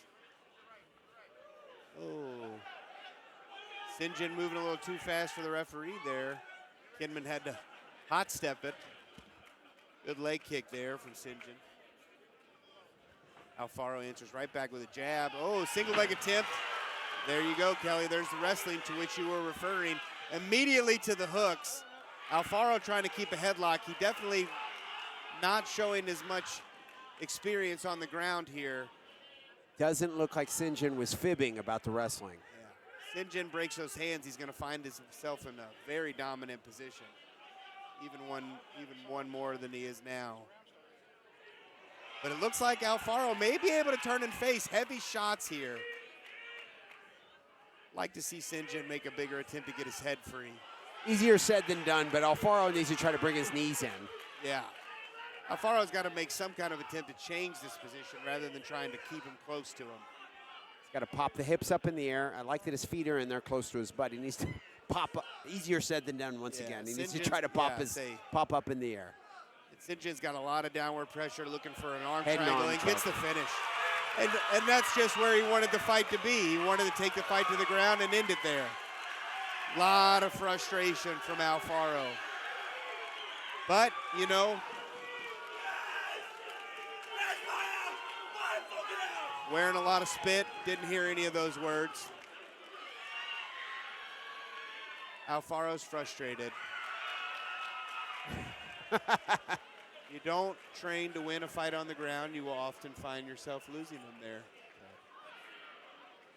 We never really got to see the hand speed. We did Couple not. of quick jabs, but he now a lot of trash talk Ladies and here. gentlemen, the referee has called a stop to this fight at 1 minute and 38 seconds of round number 1, declaring the winner by submission due to arm triangle, Sinjin This Sinjin has got a lot Noga. of energy. Are all wrestlers like that? No.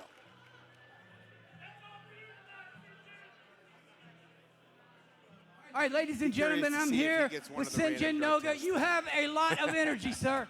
Yes, sir. You not see this crowd out here for me? Hey, That's all the way from Nashville, Tennessee, baby. Make that if out. I read this correctly, that was your MMA debut. My MMA debut, baby. Let's end it fast. I was told to come in here and smash, smash, smash. I knew he had a boxing behind him. Gabriel, shout out you, bro. I've been denied because people don't want to go against me because I'm a wrestler. I appreciate you, brother. All glory to God, man. All of my friends, my coaches, my work. I mean, I got it handed to me, man. What? I Where got is to he thank training everybody at else. now? This wasn't me. Everybody gave it to me, man. I appreciate everyone. Ladies and gentlemen, Sinjin Noga. Nashville MMA. Nashville MMA. Under Big Iron Mike. They've had a couple guys on the card tonight. Yep. Be interesting to see that guy get back in the HRMMA cage. I would love to see him get matched up with someone All else gas right there. Absolutely. at 170 pounds. Big win for him.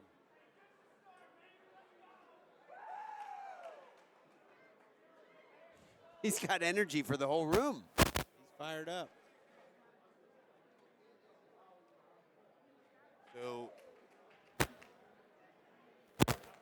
Coming to the cage to the blue corner, Justin Wilder. Justin said when he turned 18, started training a little on the weekends, fought a couple times, got beat pretty bad. Then he went 10 years of no training at all. Kept getting in trouble. He's went through some steps in his life, and he's on a good path now. And he's looking to make a statement today in the cage. Got a good build to him. I have seen Justin fight one time before. He did not win that fight. But like you said, he's working through it, and I think we're going to see a better version of Justin Wilder here tonight.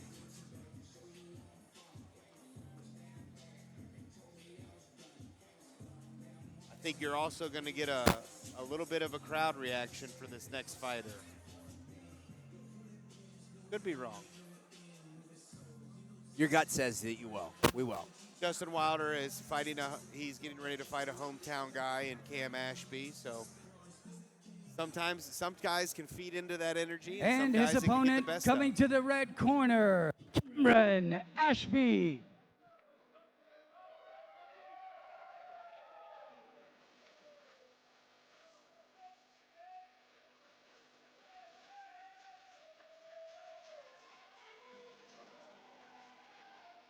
Wilder's looking him dead down in that barrel, though, like he wants to ruin his night.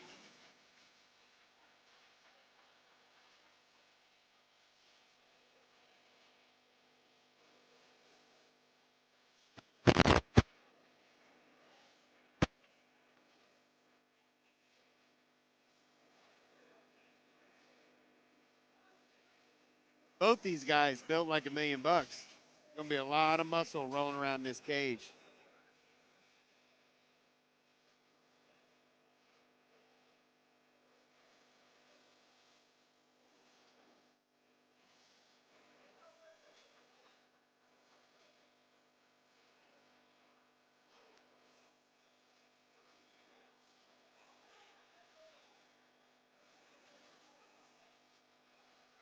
Headed into the cage now is Cameron Ashby. He wants to give a shout out to his wife and his 4 kids, and also his family and friends who weren't able to make it in person. Introducing first the fighter to my left, fighting out of the blue corner, weighing in at 179 pounds in his 6th MMA fight from London, Kentucky, representing London Martial Arts, Justin Wilder. And his opponent to my right is fighting out of Bowling Green, Kentucky. He represents Team Hicks, weighed in at 180 pounds in his 5th MMA fight, Cameron Ashby.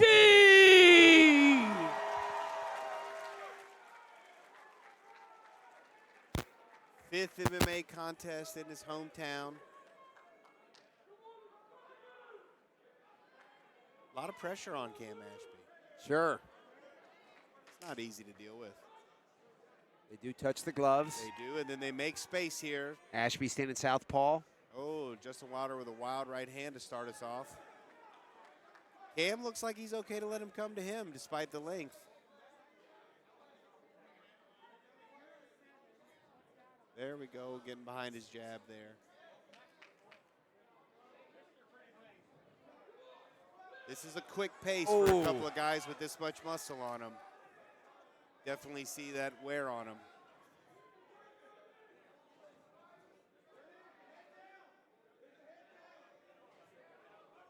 Both guys trying to work behind the jab. Cam with a quick overhand right there.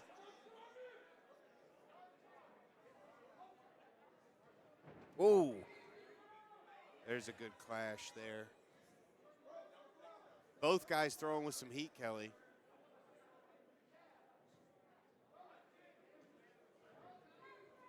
Don't they look bigger than 170? I mean, they were probably 170 for all of 22 minutes to make weight. They stepped off, and they were probably, I bet you they're both well over 190, close, knocking on the door 200 now. Ooh, good stiff calf kick there from Wilder. Cam wearing it, though. Oh, big Ashby punches. with a flurry of That's punches. right. From every angle, too. Over the top, uppercuts. He let a few out there. Wilder with a kick, trying to close the distance. Ashby, good foot movement. Oh, A lot of heat on those uppercuts, Kelly. Blood from the eye of Wilder. Wilder's eye is certainly bleeding. Oh, he's covering up. I don't know if he can see those coming. Oh, gets Back to his up. feet. Hat goes off to Wilder for getting back up with that. He's eating shots. Cam's cutting the ring off, keeping him against the fence, landing a lot of shots. Definitely headhunting here, trying to get that stoppage. It's a bad spot for that cut, too. I don't think Wilder's got much sight out of it, but he's doing his best to keep moving. Definitely a display of his toughness. Gets a single leg. Ashby kind of manhandles him to the ground. Big strikes coming. Hammer punches. Justin's just turtled up. This fight's over, Kelly. Once again, Cam Ashby wanted to give a big shout out to his wife, Brittany. He said she sacrifices so much so I can pursue MMA, and he really appreciates her. Big win for Cam Ashby there. Stung him and cut that eye, and they just never took the pressure off. Gets him to the ground with just manhandles him and then pounds him out for the finish. Very impressive win for Cam Ashby. Good to see him get one back in the win column. Says he played 9 years of football, 6 years of basketball, 6 years of baseball, 4 years of field and track and field. He did the 100 meters, the 300-meter hurdles, 1 year of softball. So as you can see, Cam Ashby is an athlete, and he looked very good today. Yeah, he definitely imposed his will there. Kept the distance, shortened it when he wanted, landed some powerful strikes. And gentlemen, the referee has called a stop to this fight at 2 minutes and 27 seconds, declaring the winner by TKO due to unanswered strikes, Cameron Ashby. Show of respect there. Picture with Shelly. Big win for Cam Ashby, the hometown guy. And that is going to take us to our last intermission before we get to the main card of the evening. Ladies and gentlemen, I am here with the winner, Cameron Ashby. Cameron, I have heard 3 people on the way up here say you're one of the scariest people they have ever seen. Well, thank you. I have to ask you, though, this is that would have been your 5th MMA fight. How do you feel now as compared to when you first started? I have really good coaches, really good teammates that help me train. I feel better this time around. I actually had a good 10-week fight camp instead of a 3-day notice. I feel pretty good. Yes, sir. All right, ladies and gentlemen, Cameron Ashby.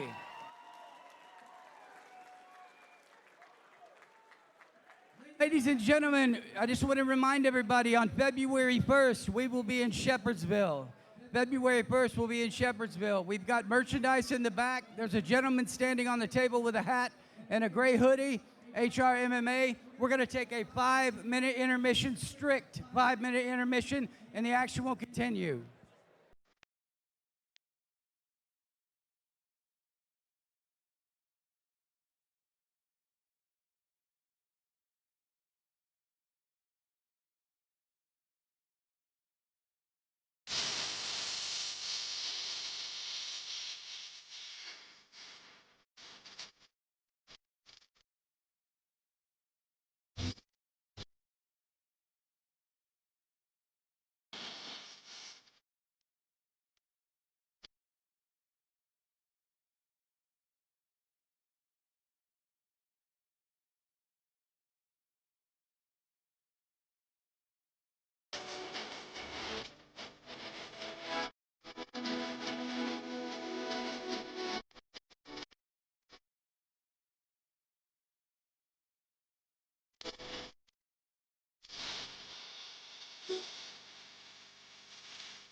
Fight Club.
Well, in the motherland in Europe, it's Scullion, but I'm American white trash, so I say Scoldgen. Well, I just Did he want to say tell you something that about was your being professional Eastern debut, European, and correct? He's Yes, white sir. trash American now. Yeah, I can't make him 20 out, years but he in the definitely making. said something that he was. Your very first professional fight, 20 years in the making, in a minute and 18 seconds. Do you consider yourself a submission specialist? I don't consider myself a specialist of anything. I'm a student of the game. I'm trying to improve in every aspect. I wanted to come out here, stand a little bit. We knew he would throw a big, like, looping shot, and the second that hit, Stand by. I was like, the double leg's there. And then from that point, we're either gonna, it sounds bad, but pound him out or submit him, baby. Russian bear. Ladies and Russian bear. gentlemen, Like- thank you okay. so much, Slotko. Throws in Russian bear at the end. Yeah, I don't think I'm not a big fan of that. I want to come and show this new skill that I've worked in the gym. Well, he didn't do that. Yeah, He and I shot don't- right in. Right, I think he should stick with that game plan. I think it served him well in that one. He said he started wrestling at age 3, and once the fight started, he waited till a punch was thrown, and he shot right in. Yeah, just waited on an entry, man. Good one. Sure, yeah, we can do that. I'll do it. I'll message you. Yep. Coming to the cage, to the blue corner, We'll see if we can edit Cody the flip out. Stewart. I'll see what I can do, man. Good work. Yep.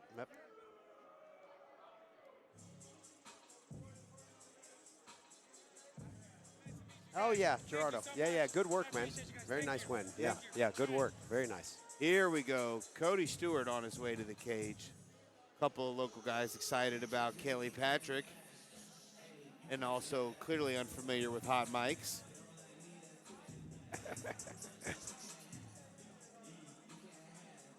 This is a 145-pound pro fight, and I don't think this fella weighs 145 pounds right now either.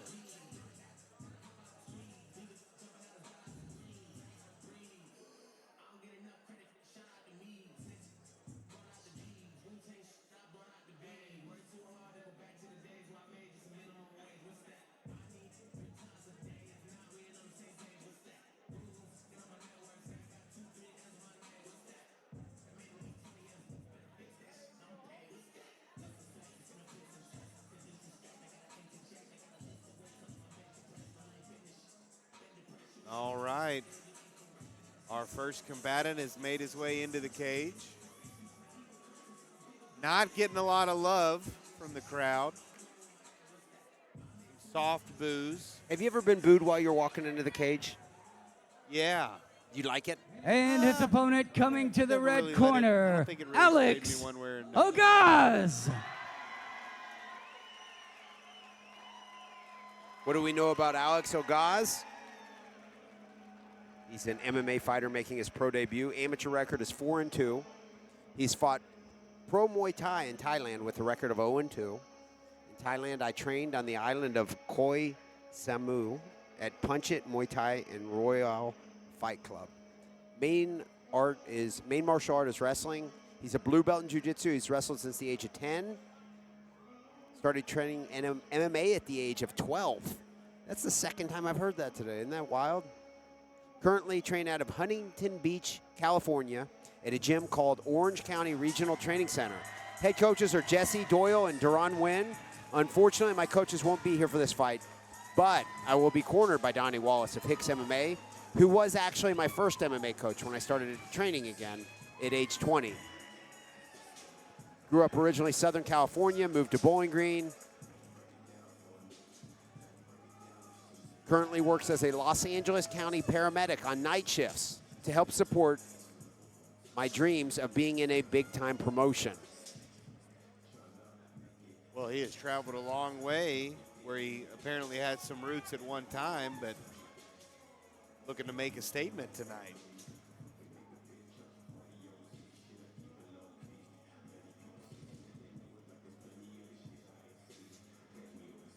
Looks kind of like a wrestler, doesn't he?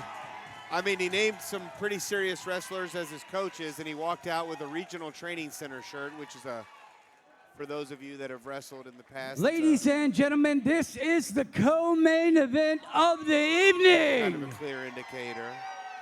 Introducing first, the fight on my left, fighting out of the blue corner from Nashville, Tennessee, weighing in at 171 pounds, Cody Stewart. And his opponent to my right comes to us all the way from Corona, California, making his professional debut, representing OCRTC and weighing in at 147 pounds, Alex Ogas.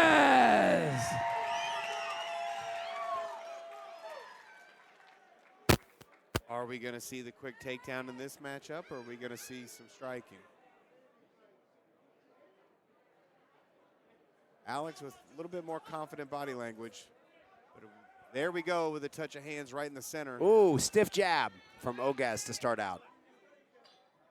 Big check hook, lead hook. Despite the length. Ogas is coming out with the hands. Alex is definitely, a little bit of a nut shot there. Right in the groin. He doesn't care for that. He got booed when he's walking out. Now he's getting booed for doing the groin shot. I don't think it was intentional, but it definitely slowed the pace of the fight. And it did result in even more boos.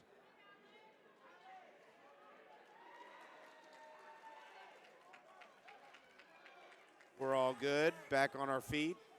Catches that. There's the shot. There's the big double leg. Not a big attempt to pass the guard. Wants to throw some bombs. It's like Frankie Edgar or some wrestler Ogas looks pretty good to me. Quick takedowns, definitely athletic. Confident in his striking, but definitely has that takedown. He definitely has that big double leg in his back pocket. Stiff leg kick, though. I mean, honestly, I think he's getting the best of the striking here. When you have that threat of the takedown, that really changes the dynamic, doesn't it? Yeah, it makes him have to respect it. Makes him worry about a few more things. But he's getting off with those hands. I think Ogas might want a stoppage with the hands, is what it looks like. He's connecting with those punches a lot. Even when he took it to the floor, Kelly, he made no attempt to keep it there. Right. Ooh. Big kick to the body there. Or it may just be the fact that he doesn't feel that he's threatened here. You know, he might just be, if it's not broke, don't fix it. Because like I said, if he does feel threatened on the feet, he's got that pace changer. He can take it to the floor.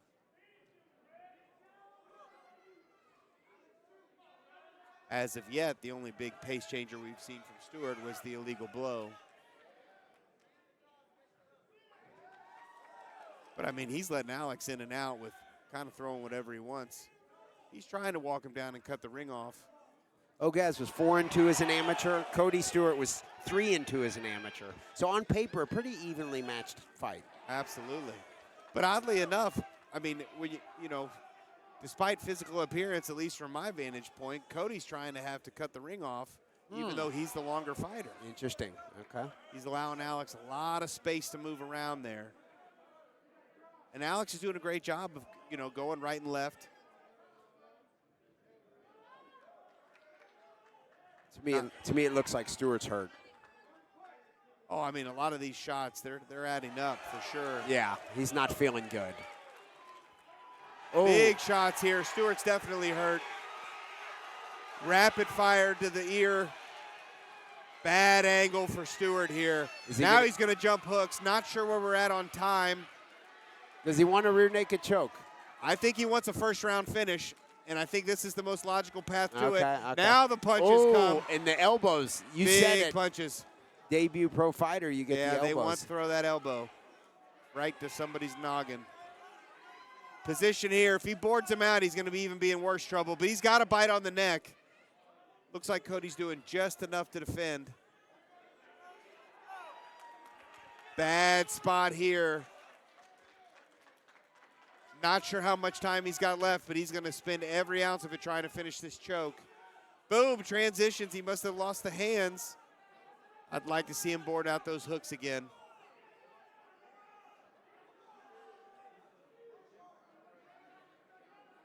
Fans yelling for him to let him up. I think that's the end of the night there. That flattened out. It doesn't look good. It doesn't look good from my vantage point, but I'm also seeing a lot of the behind. Cody Stewart's a tough son of a gun because that is a tight choke from my seat. Not defending, just trying to survive is not a good sign, Kelly, especially in a 5-minute round.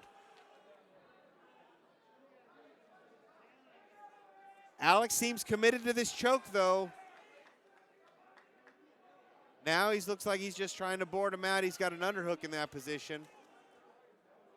Stewart must have some serious jiu-jitsu training to be able to survive, at least get out of it, survive for another second in this position, I think he's just a tough dude. Or, and also we don't know if Alex is a rear naked choke guy. This may be a position that he doesn't train often and he just found himself there.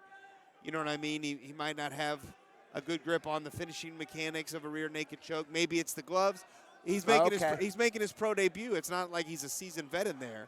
You know what I mean? There's a lot of adjustments. Oh, big hand. I think he's going to try to finish it on his feet. I think Ogaz wants it right here.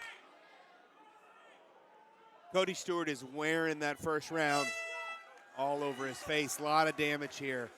Not good body language. Not sure. Rough start for Cody Stewart here.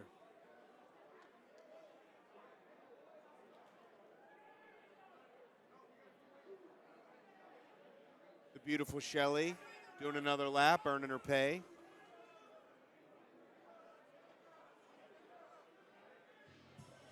Both of the corners being pretty active here.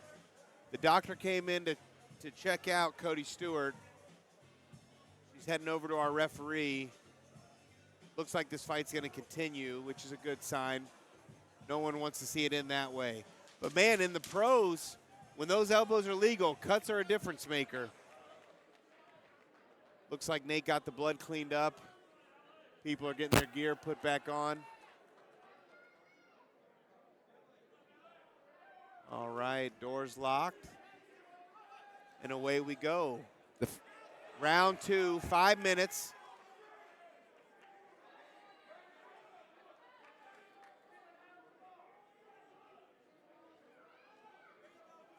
Much more active start here for Cody Stewart at the beginning of round 2. Alex kind of taking a little bit of a seat now, like a traditional shorter fighter's approach, and letting him come to him, looking to counter. I expect a flurry in response anytime soon. He's not going to let him back him all the way to the fence. There he goes, getting active. He's going to punch his way out of there. He's not going to let him take that position. What does it say about Ogaz's boxing that he's having such success despite the reach disadvantage? Well, man, this is a recipe of a few things, honestly. I mean, Ogaz is definitely the quicker man on his feet, and he was making use of that in round 2. So we're seeing more of, making use of that in round 1. We're seeing more of it in round 2. Stewart's got a sense of urgency here, but he's also wearing a lot of that first round. He's got a lot of damage on his face. And that might lead to that sense of Oh. urgency. Ogaz going to put him away here. I don't think he's got much left. He's not trying to get the guard. He's just trying to survive. But Ogaz slowed his pace, and he's let Cody Stewart survive. Stewart's going to re-guard here. Bad angle on the fence for him. And Ogaz, I think he might be a little tired. You don't think he just wants to get it back to the feet? I mean, he's not trying to stand up. Yeah, okay, yeah. So it must be fatigue. First pro fight. I think he's taking a little bit of a break here. He just fought his first 5-minute round. Yeah. And he's recomposing. He's still in control. He's in the driver's seat. But he's not trying to put him away. He's not in a rush to pass. And he's not in a rush to get to his feet. If he's going to hang out here and try to let the ref do it, no activity. Cody Stewart trying to climb. I don't know how big of an attempt it is, but he's going to look for an armbar here. Ogaz with a lackadaisical approach. He's out of there. He wasn't worried about it at all. The fence, that's going to be a tough angle for him to get anything going. Cody Stewart's kind of crunched up there right up against the cage wall. But he's not, it looks like he's got a lot of, like a can opener-like pressure on that neck. Cody Stewart going to back roll out of there. Oh, is he going to fight his way to the, what do we got, a fence grab? Technical violation. Fence grab?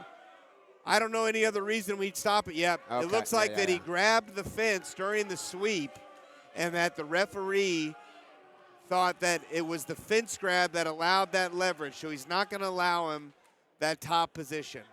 I don't know if he's going to take a point here, but he wasn't going to allow him a dominant position. It looks like we're going to restart on the feet. That's an interesting thing in the sport of MMA, right? Because the judges saw that. Absolutely, yeah. Now, there wasn't a point deducted. Yes, that's what I mean. So he still got the sweep. Did he? Because the fight's, I guess. I mean, he didn't get a chance to use it. Correct. He wasn't rewarded the position. Now the fight's back in a neutral position due to the illegal fence grab. Stewart trying to work that jab. For the first time we're seeing this jab from Stewart. Oh, body shot. Big punches coming from the way of Alex. Ooh. Both of them, man. Oh, another knockdown for Alex Ogaz. Oh, Nate was thinking about stopping that fight. The referee, I don't think he's getting there yet. Not a big response. Now the fight's over. Cody Stewart was not intelligently defending himself there towards the end. And Nate gave him, the referee, Nate Jolly, gave him the benefit of the doubt there. And Alex Ogaz put on a dominant performance. He knew he had won the fight. It was just a matter of when it was over. Second round, big win for his pro debut.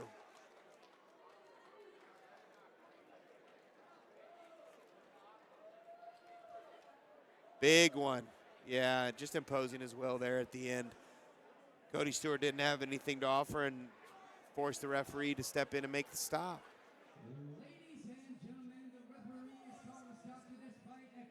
Minutes and 25 seconds of round number 2, declaring the winner by TKO, Alex Ogaz. Yeah. Racking up another win for the red Alex, corner. that Ogaz was does look like he has one some heck blood of a on his co-main ankle. event.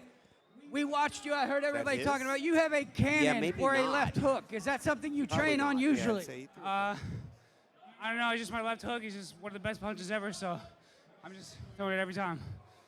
Well, we also noticed you switch stances a lot, and that's pretty unique. Is that something else that you trained on? Thank you. Yeah, I'm usually a wrestler, but I wanted to come here and give you guys a show. I lived here for 6 years of my life, and Bowling Green has a special place in my heart. So thank you, everyone, for watching me. I appreciate it. All right, ladies and gentlemen, Alex Ogaz. Impressive showing for Alex Ogaz. Kelly, only 2 more fighters left to make the walk. Not the most common thing to have an amateur fight be the main event, is it? I mean, you see it a lot, especially with HRMMA shows and some other kind of local level shows. But often with a crowd like this, you want to let ticket sales designate your main event. So what does that tell us? Todd Pickett sells tickets? Could be Todd Pickett. Could be Chris Cornett? Could be. Yep. I think a lot of eyes, both in the arena and on tonight's broadcast, though, are definitely tuned in to see the rise of Todd Pickett. He has had an impressive amateur career thus far. And how would you describe Todd Pickett's fighting style? Man, I think Todd Pickett is well-rounded. I think he has a very methodical approach. You don't see him make a ton of mistakes, and when he does, he compensates pretty quickly, keeps himself in great position, doesn't really put himself out of position, doesn't get desperate. You know what I mean? He doesn't necessarily come out and look to dominate the fight, but he looks to control the fight. He's a dance partner for anybody that's willing to get across from him.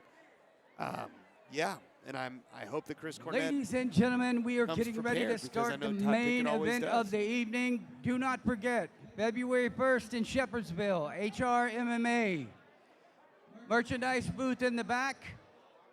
Blue hoodie is waving back there. Here we go. Coming to the cage, Chris Cornett. Head of the cage now is Chris Cornett. What do we know about Chris?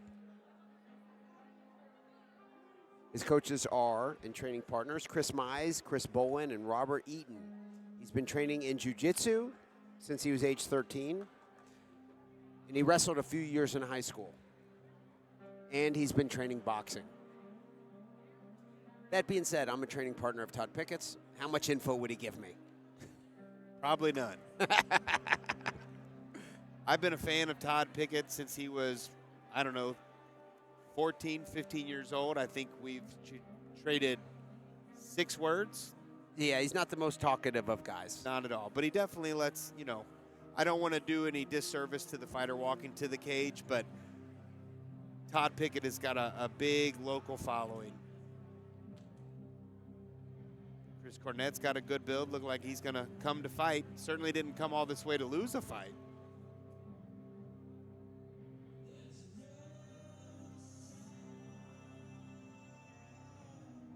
Wrestling for a long time.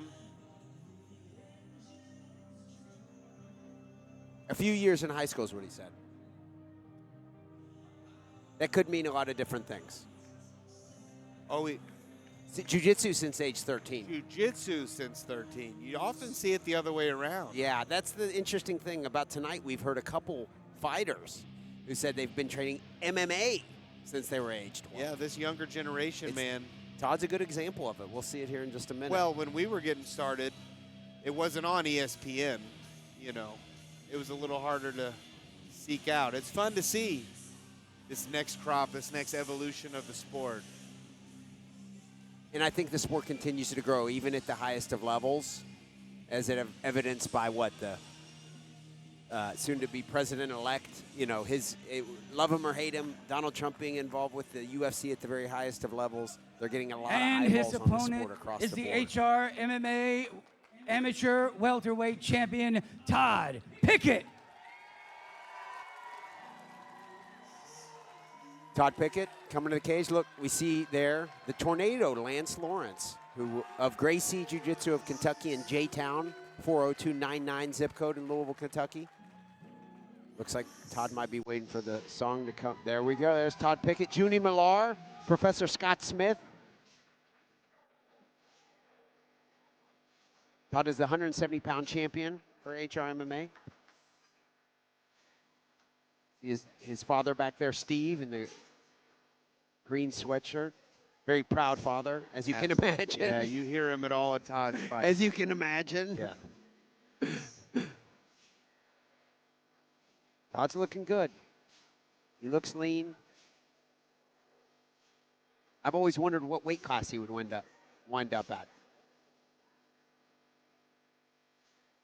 He's definitely found a good home, at least at the amateur ranks at 170 pounds. Held this belt.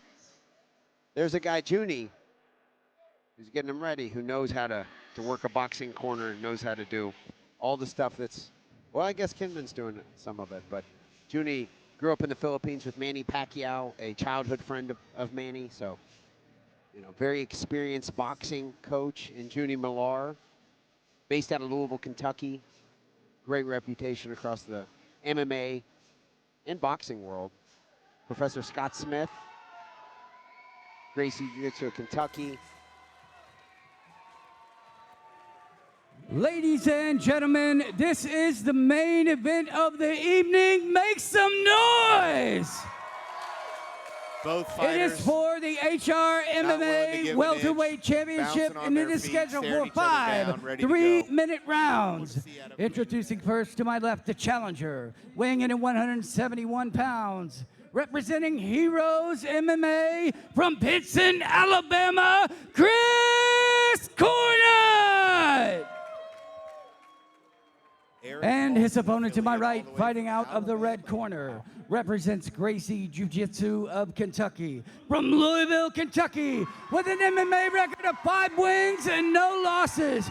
Weighing in at 168 pounds, he is the HRMMA Amateur Welterweight Champion, Todd Pickett. Todd's giving him a stare down there, isn't he? Yeah, Chris hasn't taken his eyes off of him either. Crowd's definitely behind Pickett here in this main event. Cornett comes out standing southpaw, as many wrestlers do, right? Todd takes the center, working behind the jab.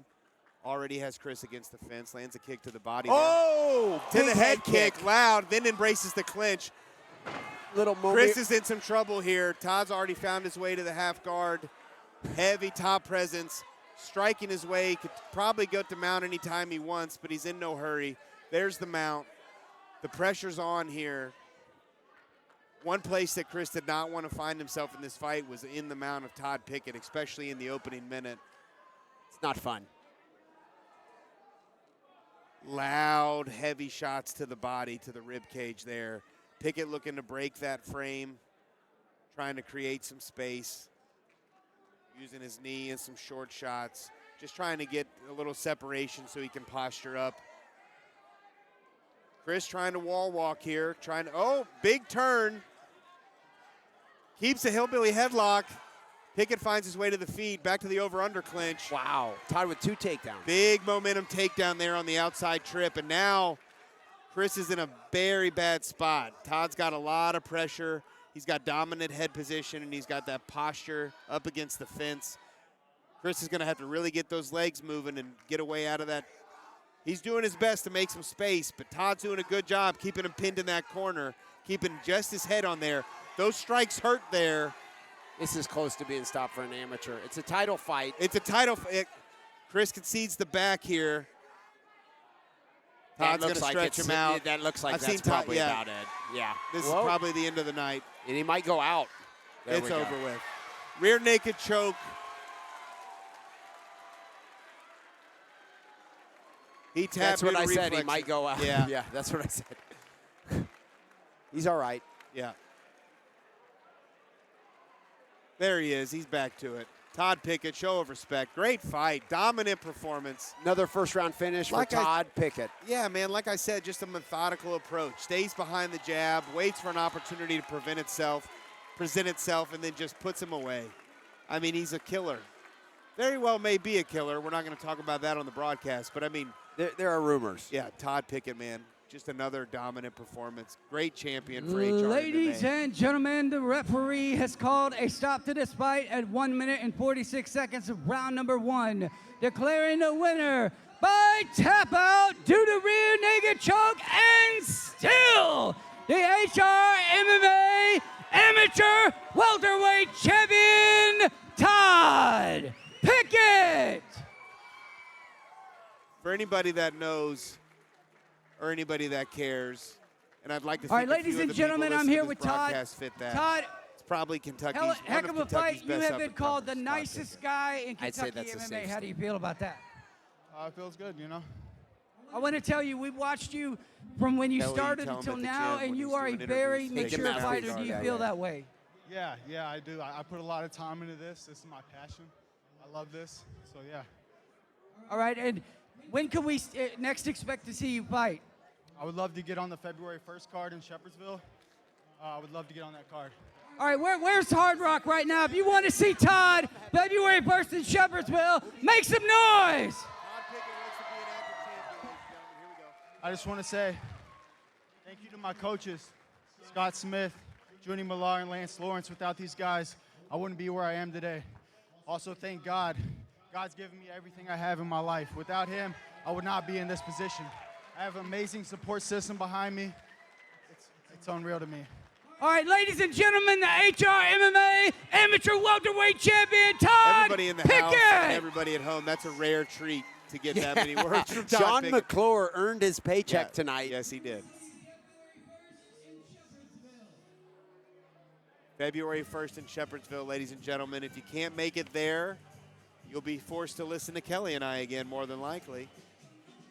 Todd Pickett will be defending, it sounds like, his belt once again, 170-pound amateur strap, February at the Parquet Springs Convention Center in Shepherdsville. Well, everybody at home, I hope you had a good time. Sorry about that one F word. Thank you.